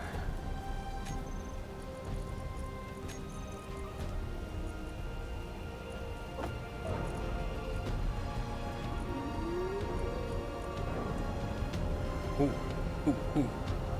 We just hit rock. Bunch of dollars done. So we hit rock, so we're done with ice. Yes. Excellent. Hoping that would happen before we get. I didn't want to be like 4 containers deep on this thing.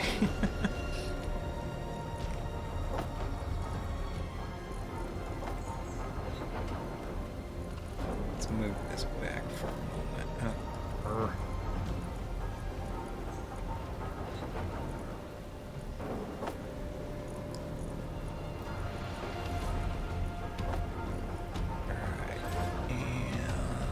This. Actually, I think I need computers too.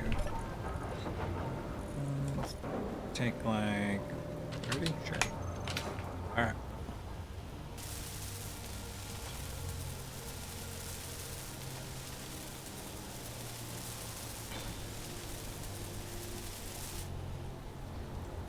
Forgot, we gotta, with the big refinery online, we need to be generating, and that the big refinery is now like doing stuff, construction components. We're gonna be generating a lot more power.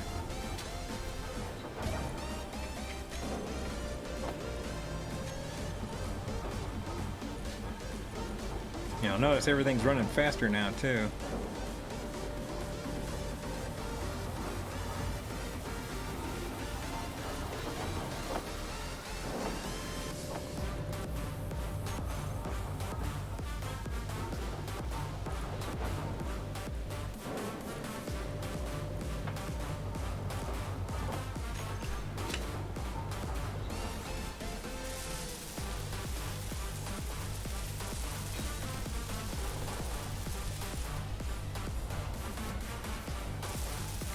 So I don't know if you saw me do it. So when I set these up, the optimum height is actually like 8 blocks up, and that's where the top one's at. So these ones aren't the most optimal.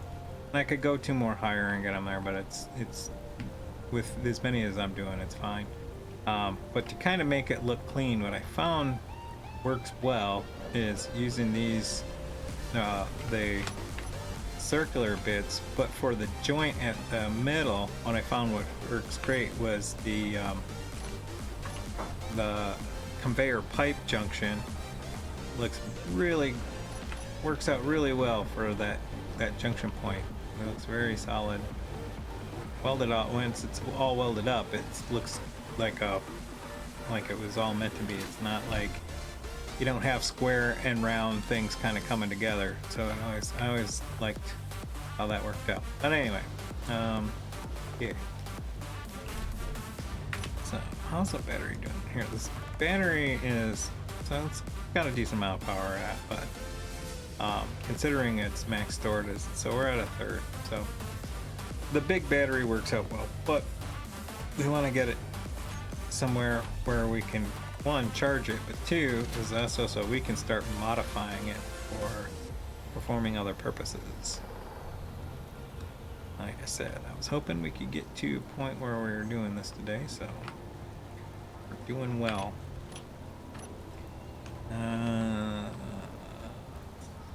Get you. Oh, I don't have you, so we'll do one of these and one of them theirs, and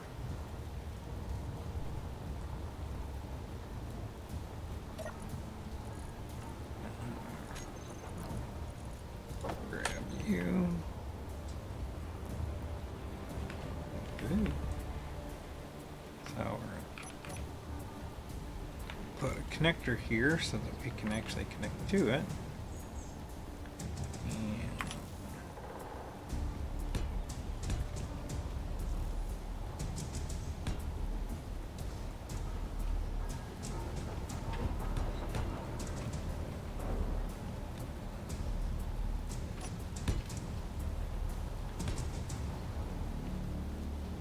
I'll go 1 more block out. So you'll notice that this half slope internal light armor block looks very much in line with the container. So that's why I like using those containers, is everything kind of fits. It's kind of nice. So yeah, let's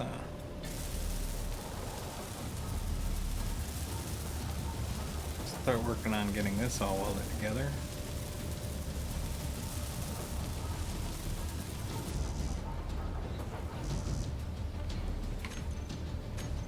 What? Don't want that.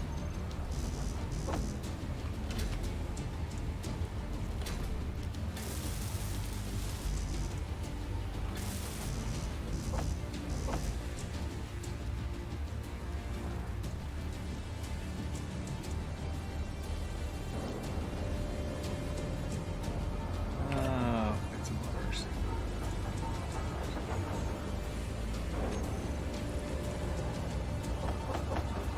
Say, what the hell needed plates? Oh yeah, that.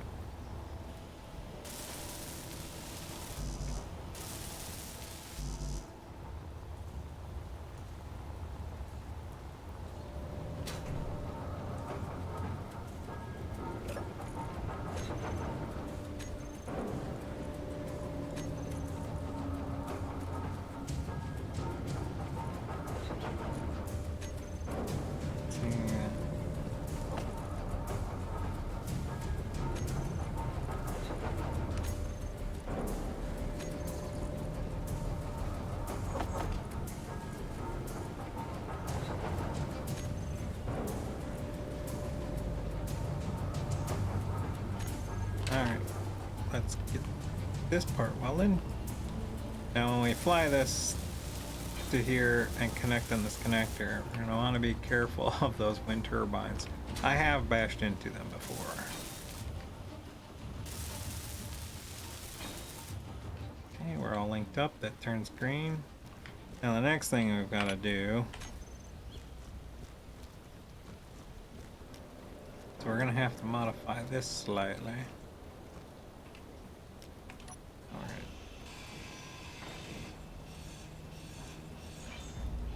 Take some blocks out here. It's going to be easier for on our side.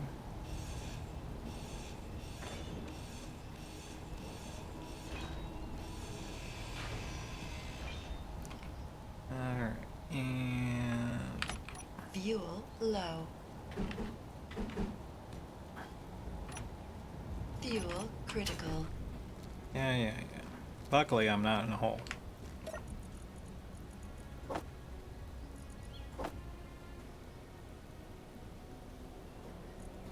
Come on, come on.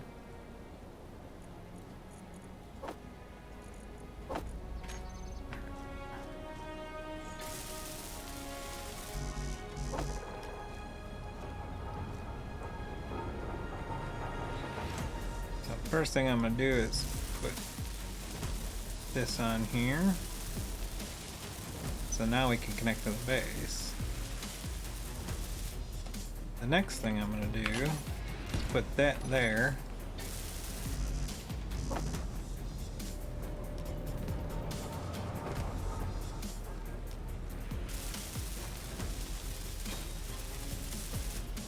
And then flip over and put this right here.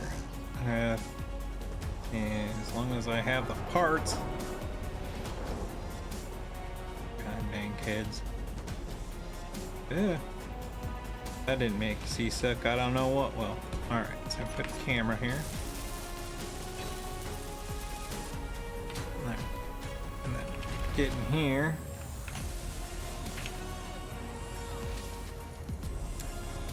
Put that on there. That there.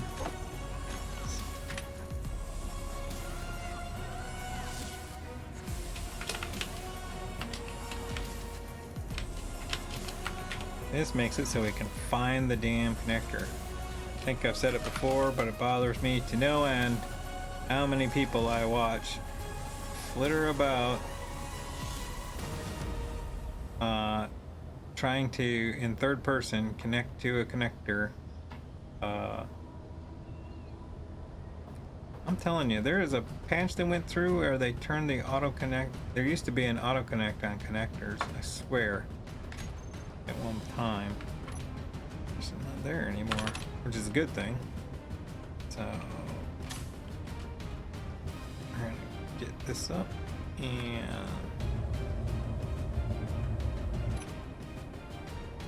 be very cautious not to run into that blade, although it's up pretty high, so we're safe. So we're just gonna come over here. Now I can go to this camera. I can line up crosshairs on this light, drop right down, no problem. Like a glove.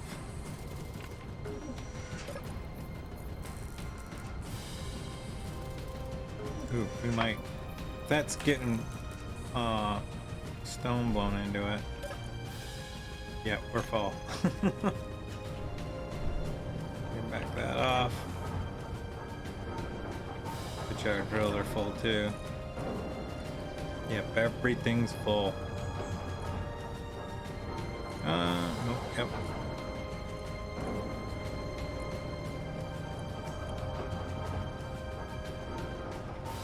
Well, drill one's not full, but the rest of them are.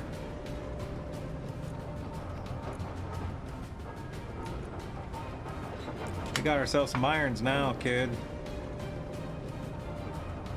Alright, well, now we gotta unfortunately wait a little bit.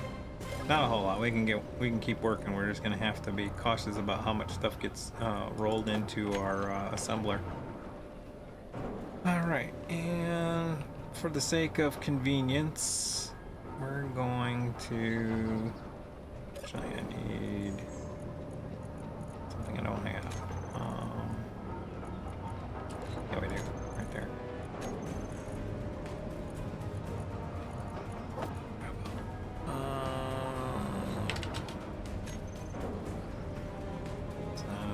Shoot. Put that there, and we're gonna do. Let's see, do we have those yet?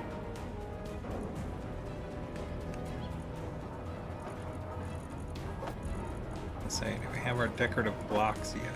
And we do.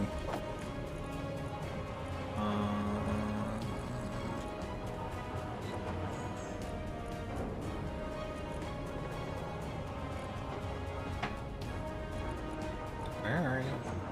There you are. That, and then we get into 5. So what I'm doing here is setting up all of the, like I've said in the past, it doesn't matter where you put them, but getting in the habit of putting things in a certain order. It's there. Putting things in a certain order. So you notice these all have plus signs on them. They're all within basically the decorative block elements here and down here. And these and these. And what I've always put them there, and if you put them in the same spot twice, you don't have to go hunting through this inventory to try to find them. You know, they're always in a relatively the same spot every single time. And so I have like my different assigned slots for everything.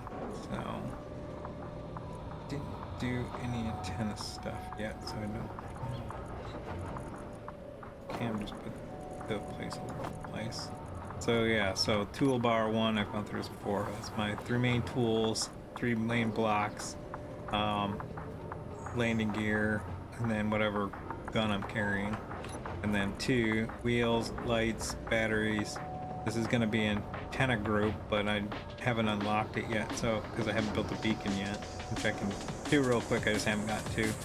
Or detector, gyro, the remote control group, cockpit group, and then I have control seat group here, button panel here, and I have more column decorative blocks here. This is where doors go. We have that door, and I don't think I have the hangar door yet.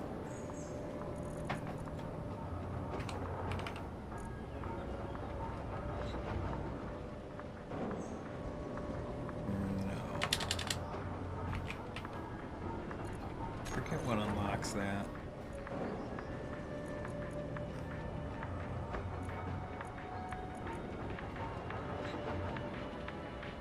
Oh, I just gotta build a regular door. Gotcha. And then in 4, obviously that's all my conveyor stuff. 5 is all my like building, you know, like decorative building blocks. So ladders and stairs and rails and catwalks and then all the internal stuff. We'll see all that later. 6 is gonna be like, you know, it's gonna be my windows to start.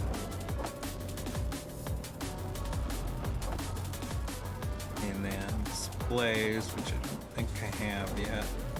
Yeah, I haven't unlocked those yet. No surprise there. And then the rest of it's just kind of like miscellaneous stuff.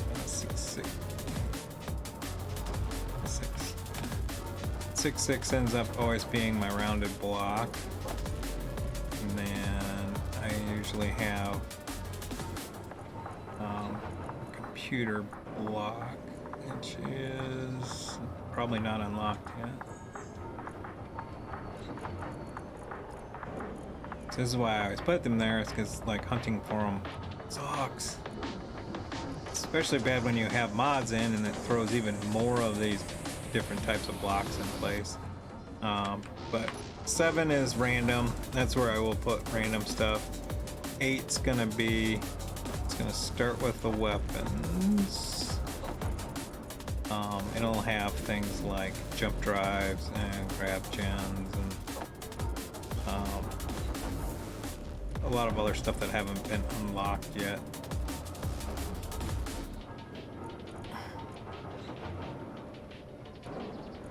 Interesting.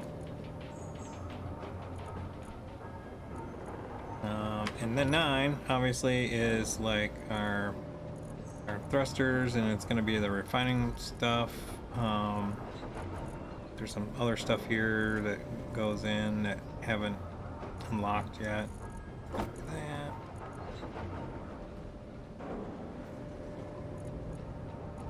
Mainly like the hydrogen stuff, or like, so that's O2H2 gen, and once I build those, then I'll unlock the ability to build tanks and hydrogen thrusters, but till that point we don't need them. So back to where I was. Ladder, so we're gonna put in some stairs.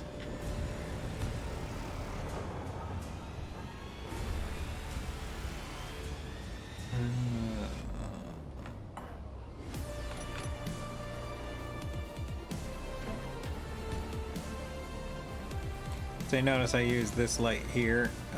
So this spot right here is not a buildable, is not an attachment point on that container. So I put a light at the bottom of that one, and I can attach the stair on that. And what I can do here is put some catwalk. Now, I don't have to use my jetpack to get up and down to the thing. Now that I have this block here, what we can start to do is get this ready to stop being a rescue pod and have it become a miner. So, one of the things that I was kind of mentioning before is I put drills here, even though the blocks exceed by 1, because these actually drill out a space that is 1 block wider than the 3x3 that they take up. this will actually clear. It's tight squeeze, because it just barely covers that, but that's clear. And then you have to imagine that there's a block here and then this here. So this top portion won't be handled by these drills. Now I could fix that by moving these up one, but then it gets in my field of view. So a lot of times what I do is I just make sure that I'm not banging the top of this too hard. But what I have to do is modify these slightly.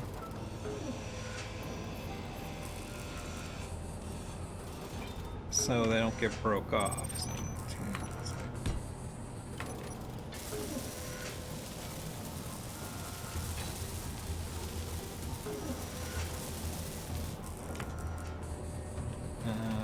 and then this. Now I don't have the ability to make antennas, so what I have to do is grind this off, grind this other block off, because I still want the antenna. So I have to go to the beacon, build that, which takes the same parts as the antenna. And that, I think, actually, do I have to weld it all the way?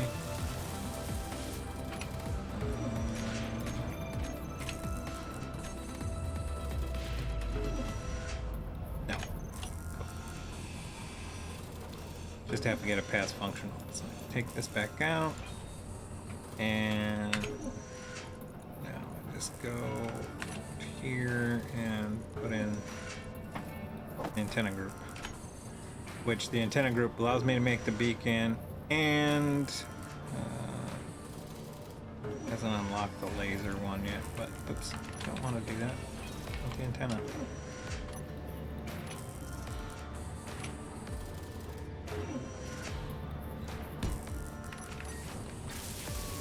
This antenna back. So now that profile is lower and it has a less chance. The armor blocks will protect all of this stuff. And so this is going to be pod antenna, pod ore detector, and because we have the ore detector mod, we have the wider range. Turn that off, turn that off. We have to go back into our panel here and re-add them, because knowing, even though they have the same name for that one. Okay, so that's all set. Now, one of the other things I'm going to have to do is that these two thrusters will not carry this loaded down with material. So what I have to do, why is that still detecting? It's one of the problems with this mod is it has a tendency to bug out sometimes and continue to show ores even when it's turned off. These thrusters aren't gonna cut it. I'm going to have to add some more. So we're just gonna go ahead and add way more than what we need. And then I'm also gonna add 2 more forward. I'm also going to add 2 more reverse. I have to do this very carefully because I can break that one loose because it's only connected by the sides of these blocks, so I can't take out both sides of the blocks first. I have to do one and the other.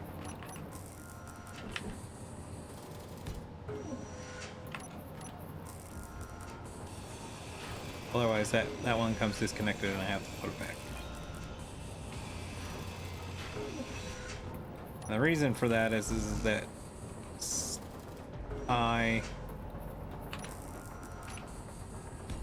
when you're trying to back out of a hole you just dug, or if you get pointed too far forward, it will fall forward and you can't get it back. And this is going to take an absolute ridiculous amount of motors because I think I'm adding, let's see, 6, 8, and 6. Yeah, this is 12. It's 14 more motors to this thing.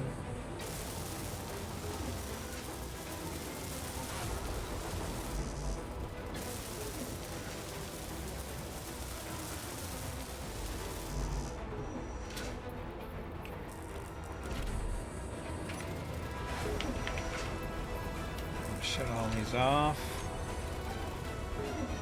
I'm going to add all of the to the pod thruster one. Like I said, I'm going to select that group and then I'm going to go and select all these, but not the backing ones.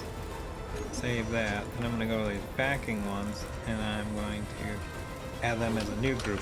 Pod thrusters.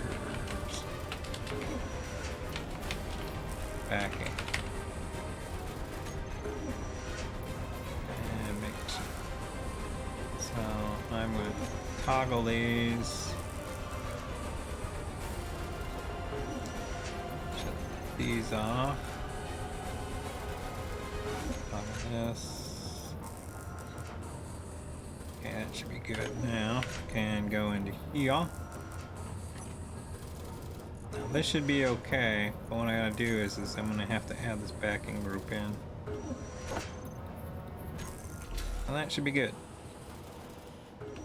So now all I gotta do is weld all this crap up.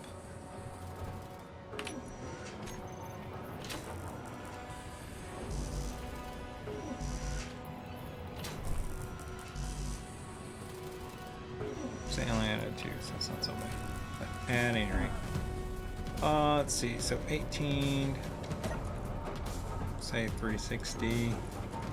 We're just gonna add 400 motors because we'll need them.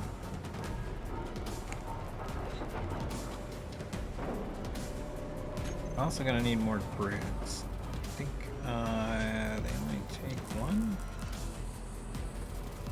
Yeah, they take 1. So let's add 20 more grids.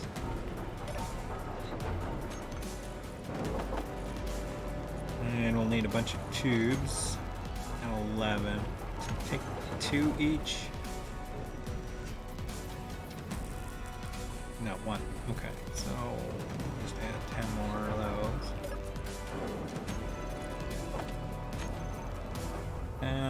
We'll probably need like a bunch of construction components. Yep, and steel.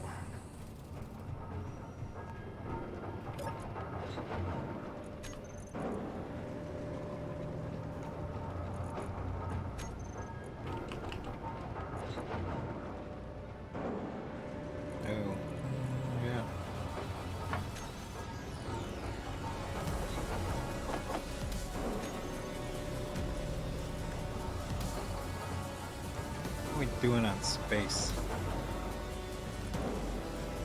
Oh, we're getting some space now.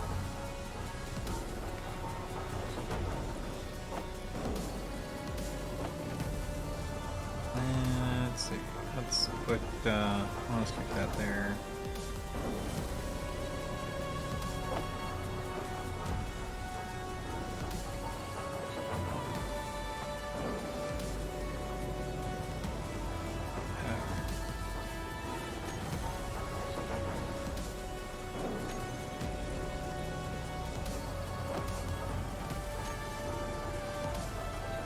Start weldy.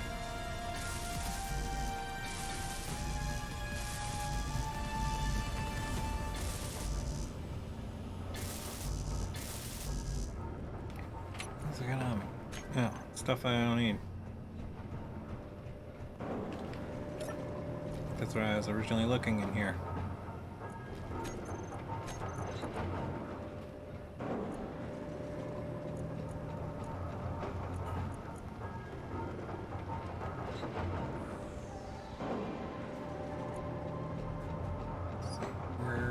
Stick this. You need to go there, and you can go there right now. So I can put you Aw.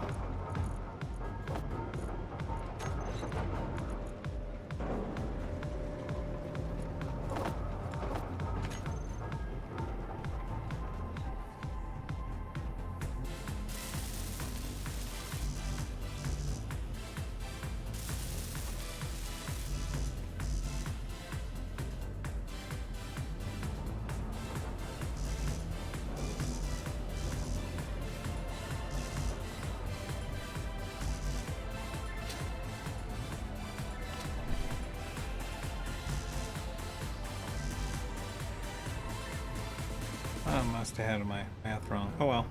I didn't need as much motors as I thought I did.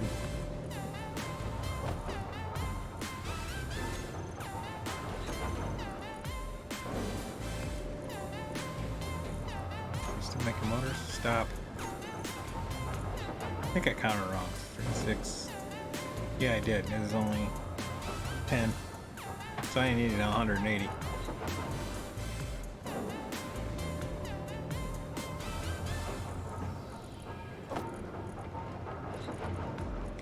It's fine.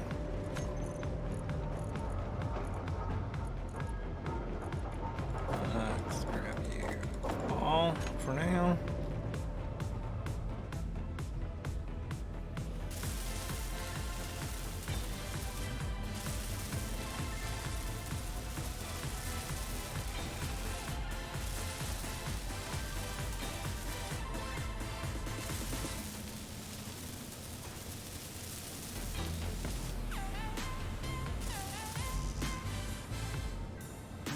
More construction.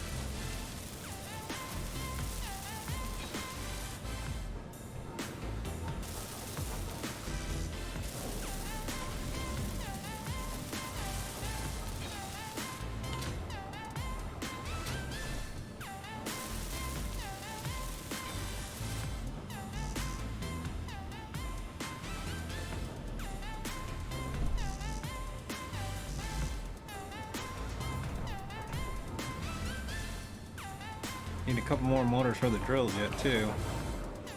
Let's grab 10 of those back. I think I need some of those.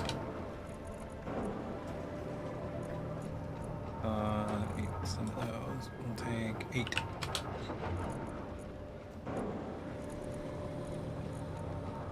Yeah, we're out of construction components, so let's do some more of that.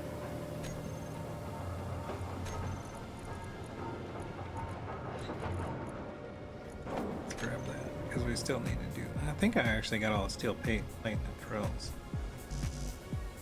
Yeah, just need construction components for that there too.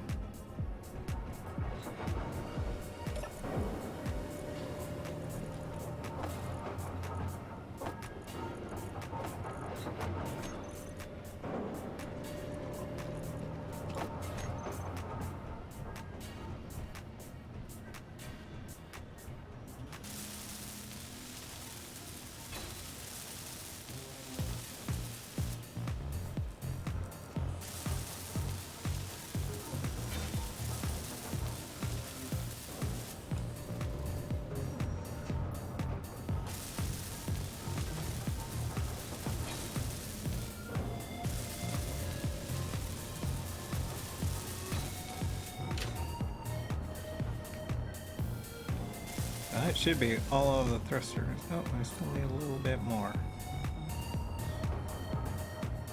And we can go and try out our new miner. Flying miner. Space miner. Actually, you can't use this in space, it's all ammo.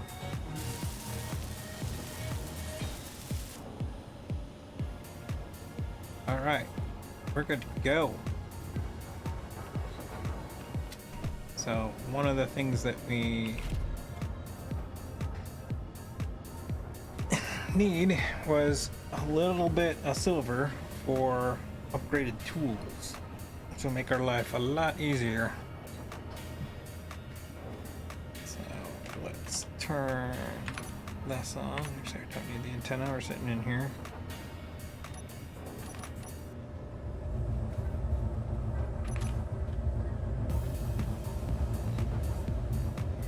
gold. Oh, you know, we need some lights. So all I got is my suit lights currently.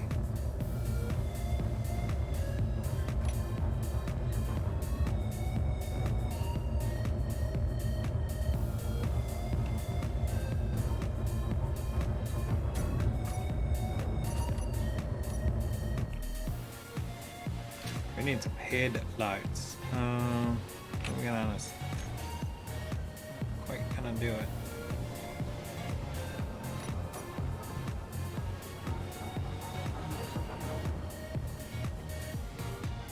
Yeah, I need steel plate. That's what I thought. What I thought.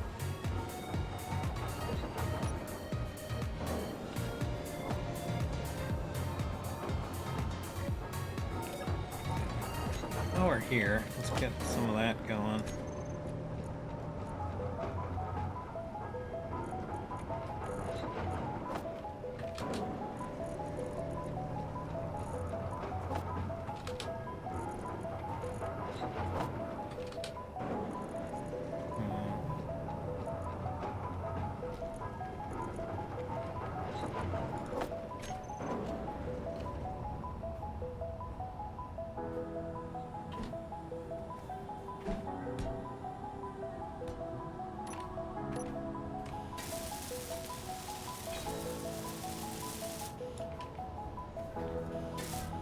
There's one other thing that I'm just realizing I'm gonna want to add. It makes, just as the arg.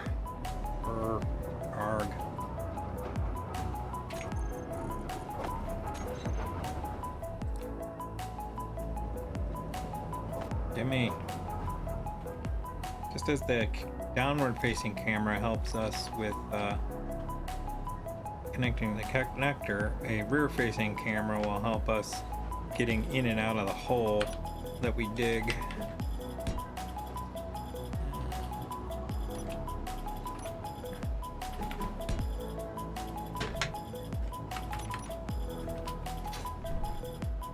Hey, fill up. Sure.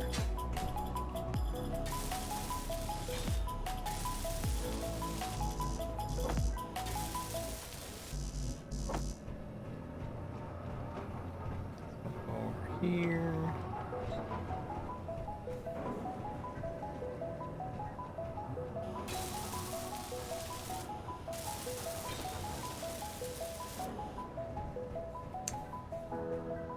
There. So now we've got lights so we can see.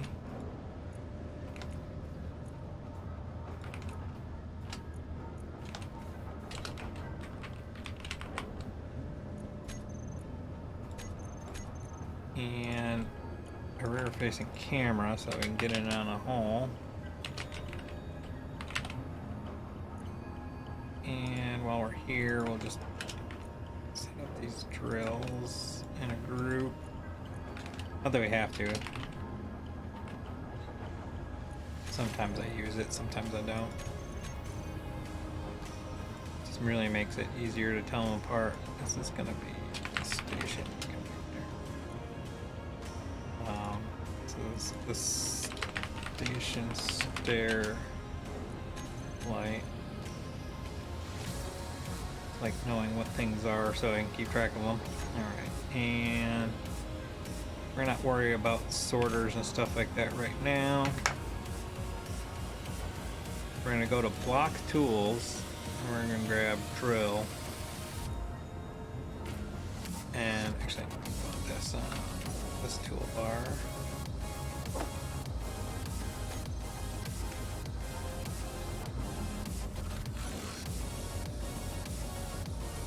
Spotlight, so we want that backing camera here. Or I want those spotlights here. There, now we can turn our lights on and off.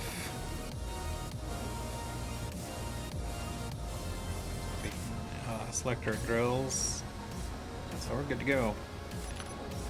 Alright, now let's try this.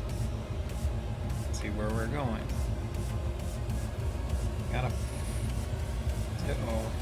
So if you notice in the bottom right, as I'm pushing forward, I'm getting it's going to 97, which means I don't have enough battery to handle all these thrusters, which I forgot about. But it kind of shows a point.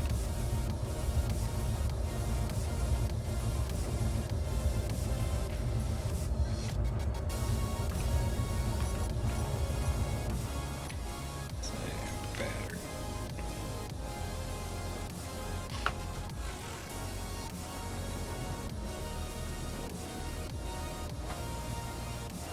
Yeah, I mean, there's not a whole lot of charge in there, and it'll take a while for it to charge, even though we're running, you know, 4 turbines. We can probably get an engine running, but it's not that important. What we really need to do, though, is get another battery on here. I think our best bet's going to be probably right under here, so I'm gonna have steel cool. Let's do 2, 4. Dang it. We need to get under here. Ah! It's a hard place to put this. I'm gonna switch to this one just because I think it's cooler.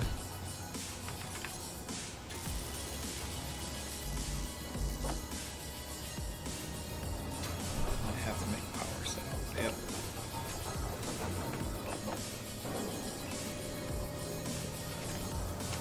While I'm here, let's I think I still have them on me.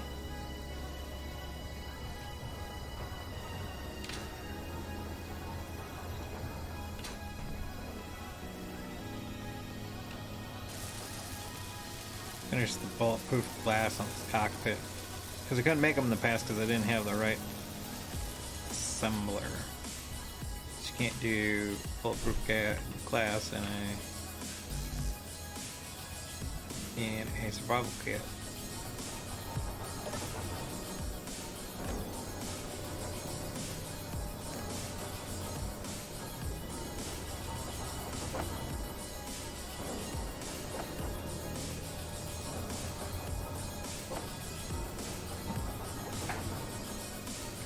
Okay, so let's put battery on here.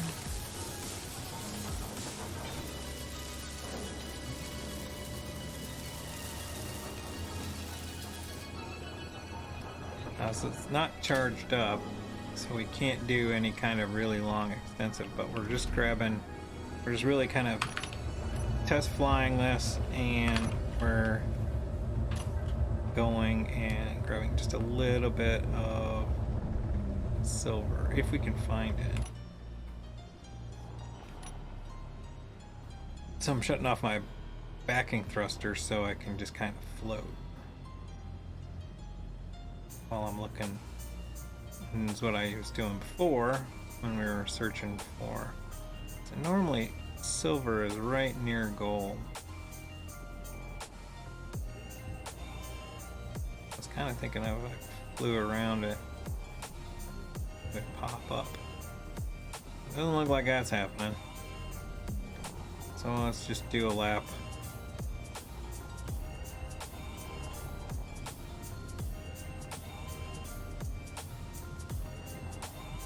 If not, I do have a marker, and it's quite a bit of ways, but it's not too far away. But we only got like 15 minutes of flight time on this, and once we start drilling, it's going to get shorter. Which reminds me, I do need to.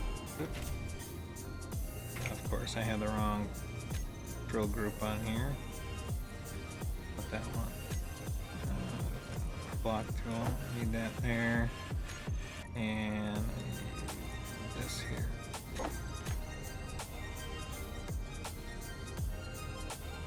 So I need to shut that off.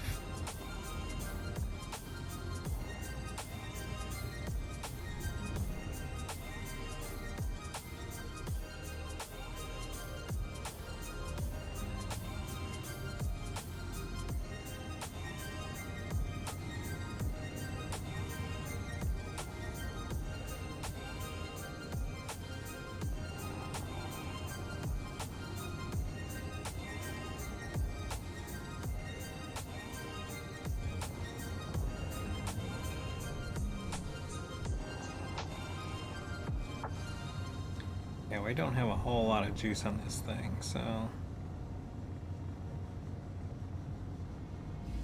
Oh, there it was. Over here somewhere.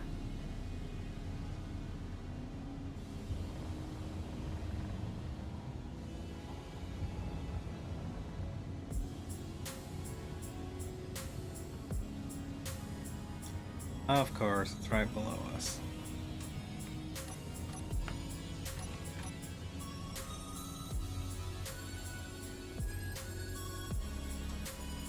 Alright, well.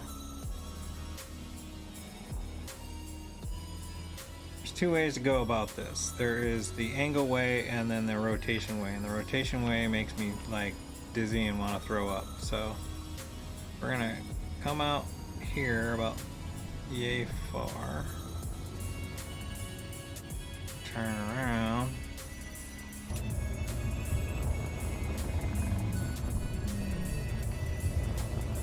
That's good. Come down. About 15. There we go. So we're gonna right click drill. We're gonna be just slightly under it.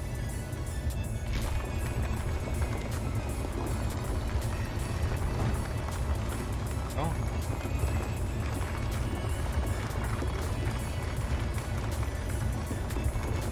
So what this does is it makes it so that it's a much flatter plane, and actually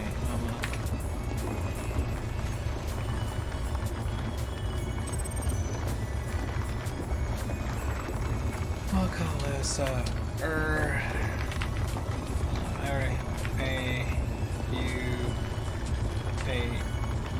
and then I'm gonna delete this one.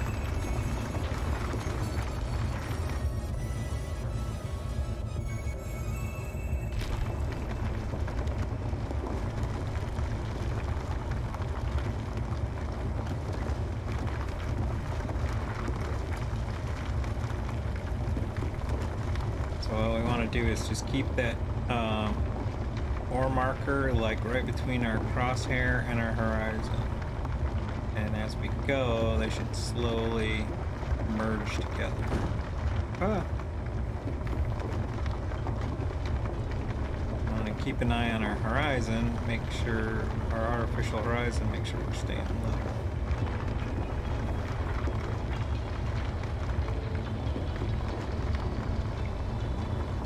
Also keeping an eye on our battery, so we don't want to run out.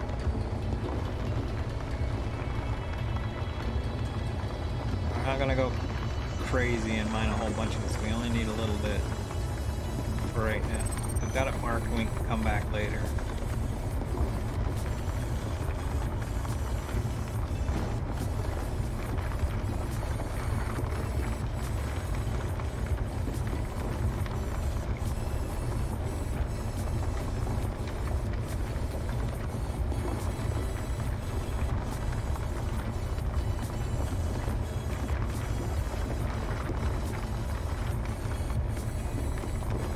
Hopefully we make it there before we run completely out of juice.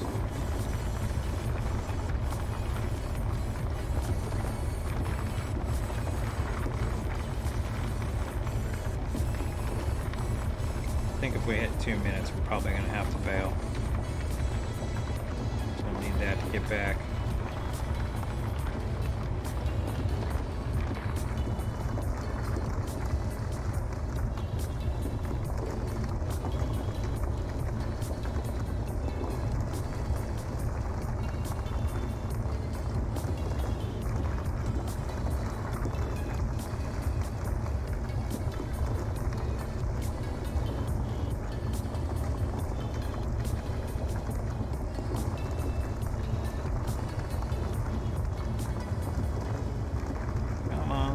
Doggy.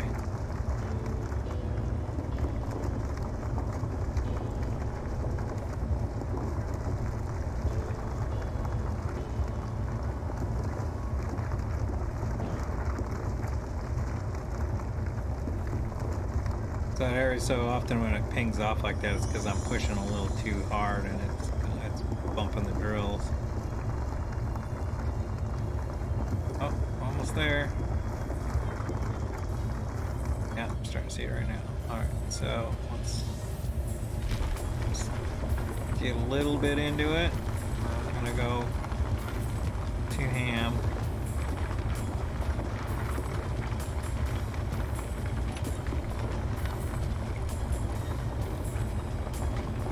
That's good. So let's go to 6, which is our backup camera. So we can just guide ourselves gently out of the hole. Don't want to race too much.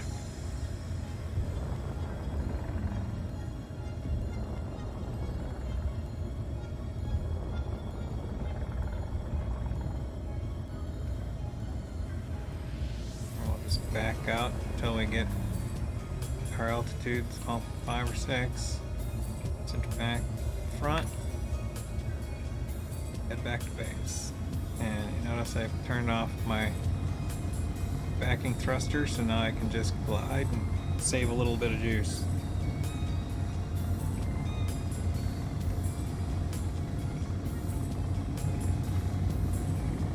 Crank it up to about 50. Should be alright.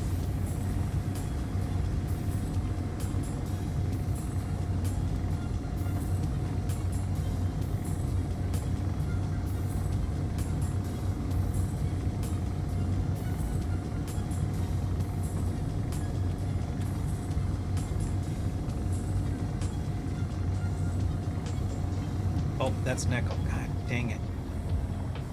Going to the wrong marker.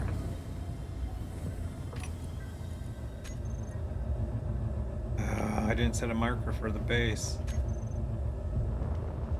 I do that sometimes. So now I gotta do it from memory. It's okay though. I remember where it's at.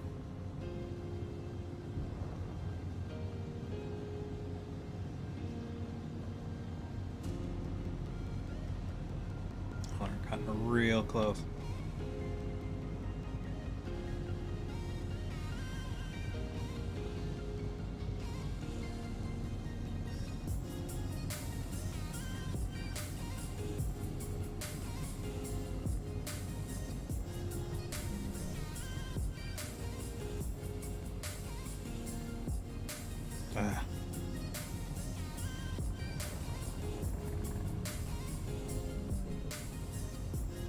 Yep, it's over there. Whoa. She doesn't turn on a dime.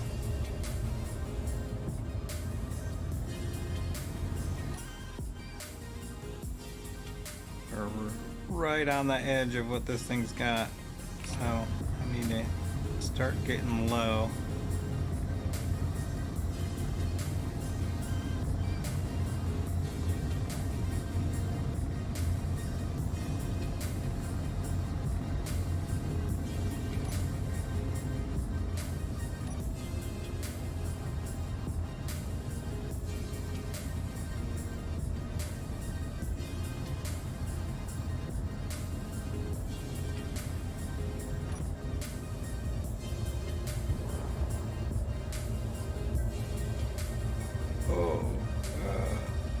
Can I make it? Can I make it?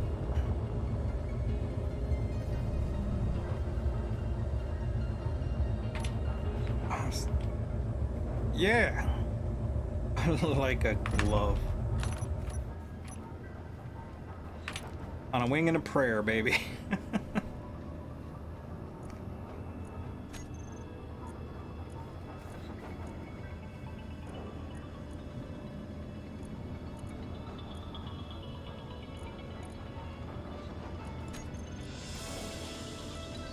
Didn't help that I think this was full of ice when I left. And probably gravel too, it looks like.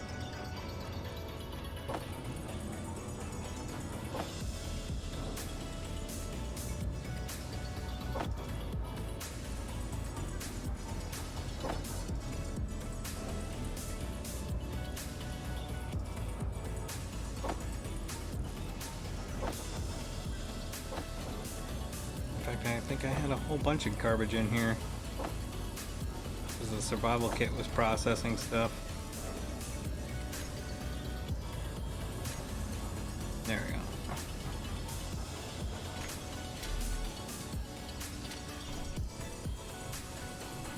Well, we made it, regardless. Right, so let's get that silver in that refinery. Let's make ourselves some tools and we'll call it a day.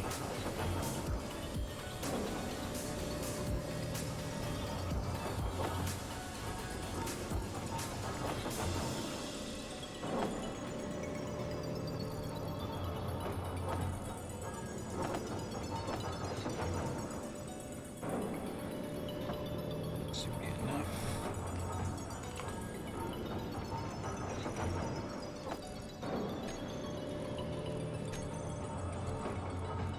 Power short. Well, we got it. It's just not showing up.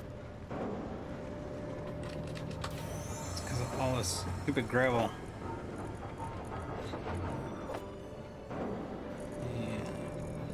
That in there, and yeah.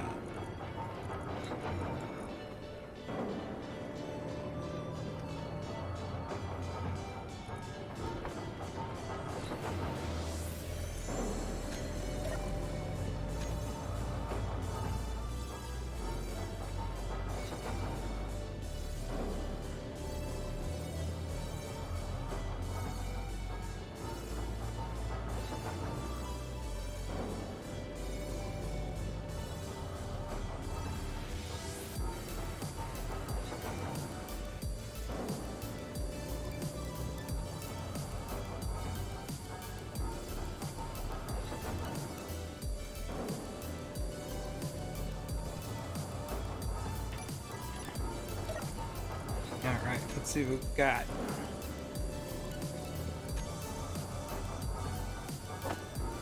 Yeah, buddy. Those in there and get rid of this garbage.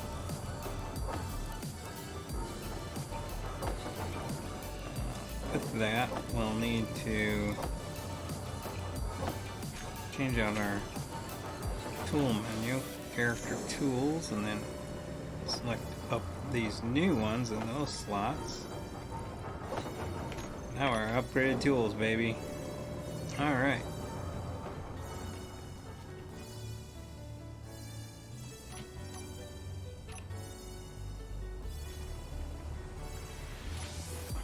Well, it's a little dark, but thanks for joining me again for another Learning to SE. Hope you learned something. If not, at least I kept you entertained for 3 hours. I'll be doing this over the next couple of weeks, on and off, because of travel and stuff like that. I'll have to miss here and there, but I'll try to make it known as those come up. And I hope you have a good night, and I'll see y'all next week. Good night.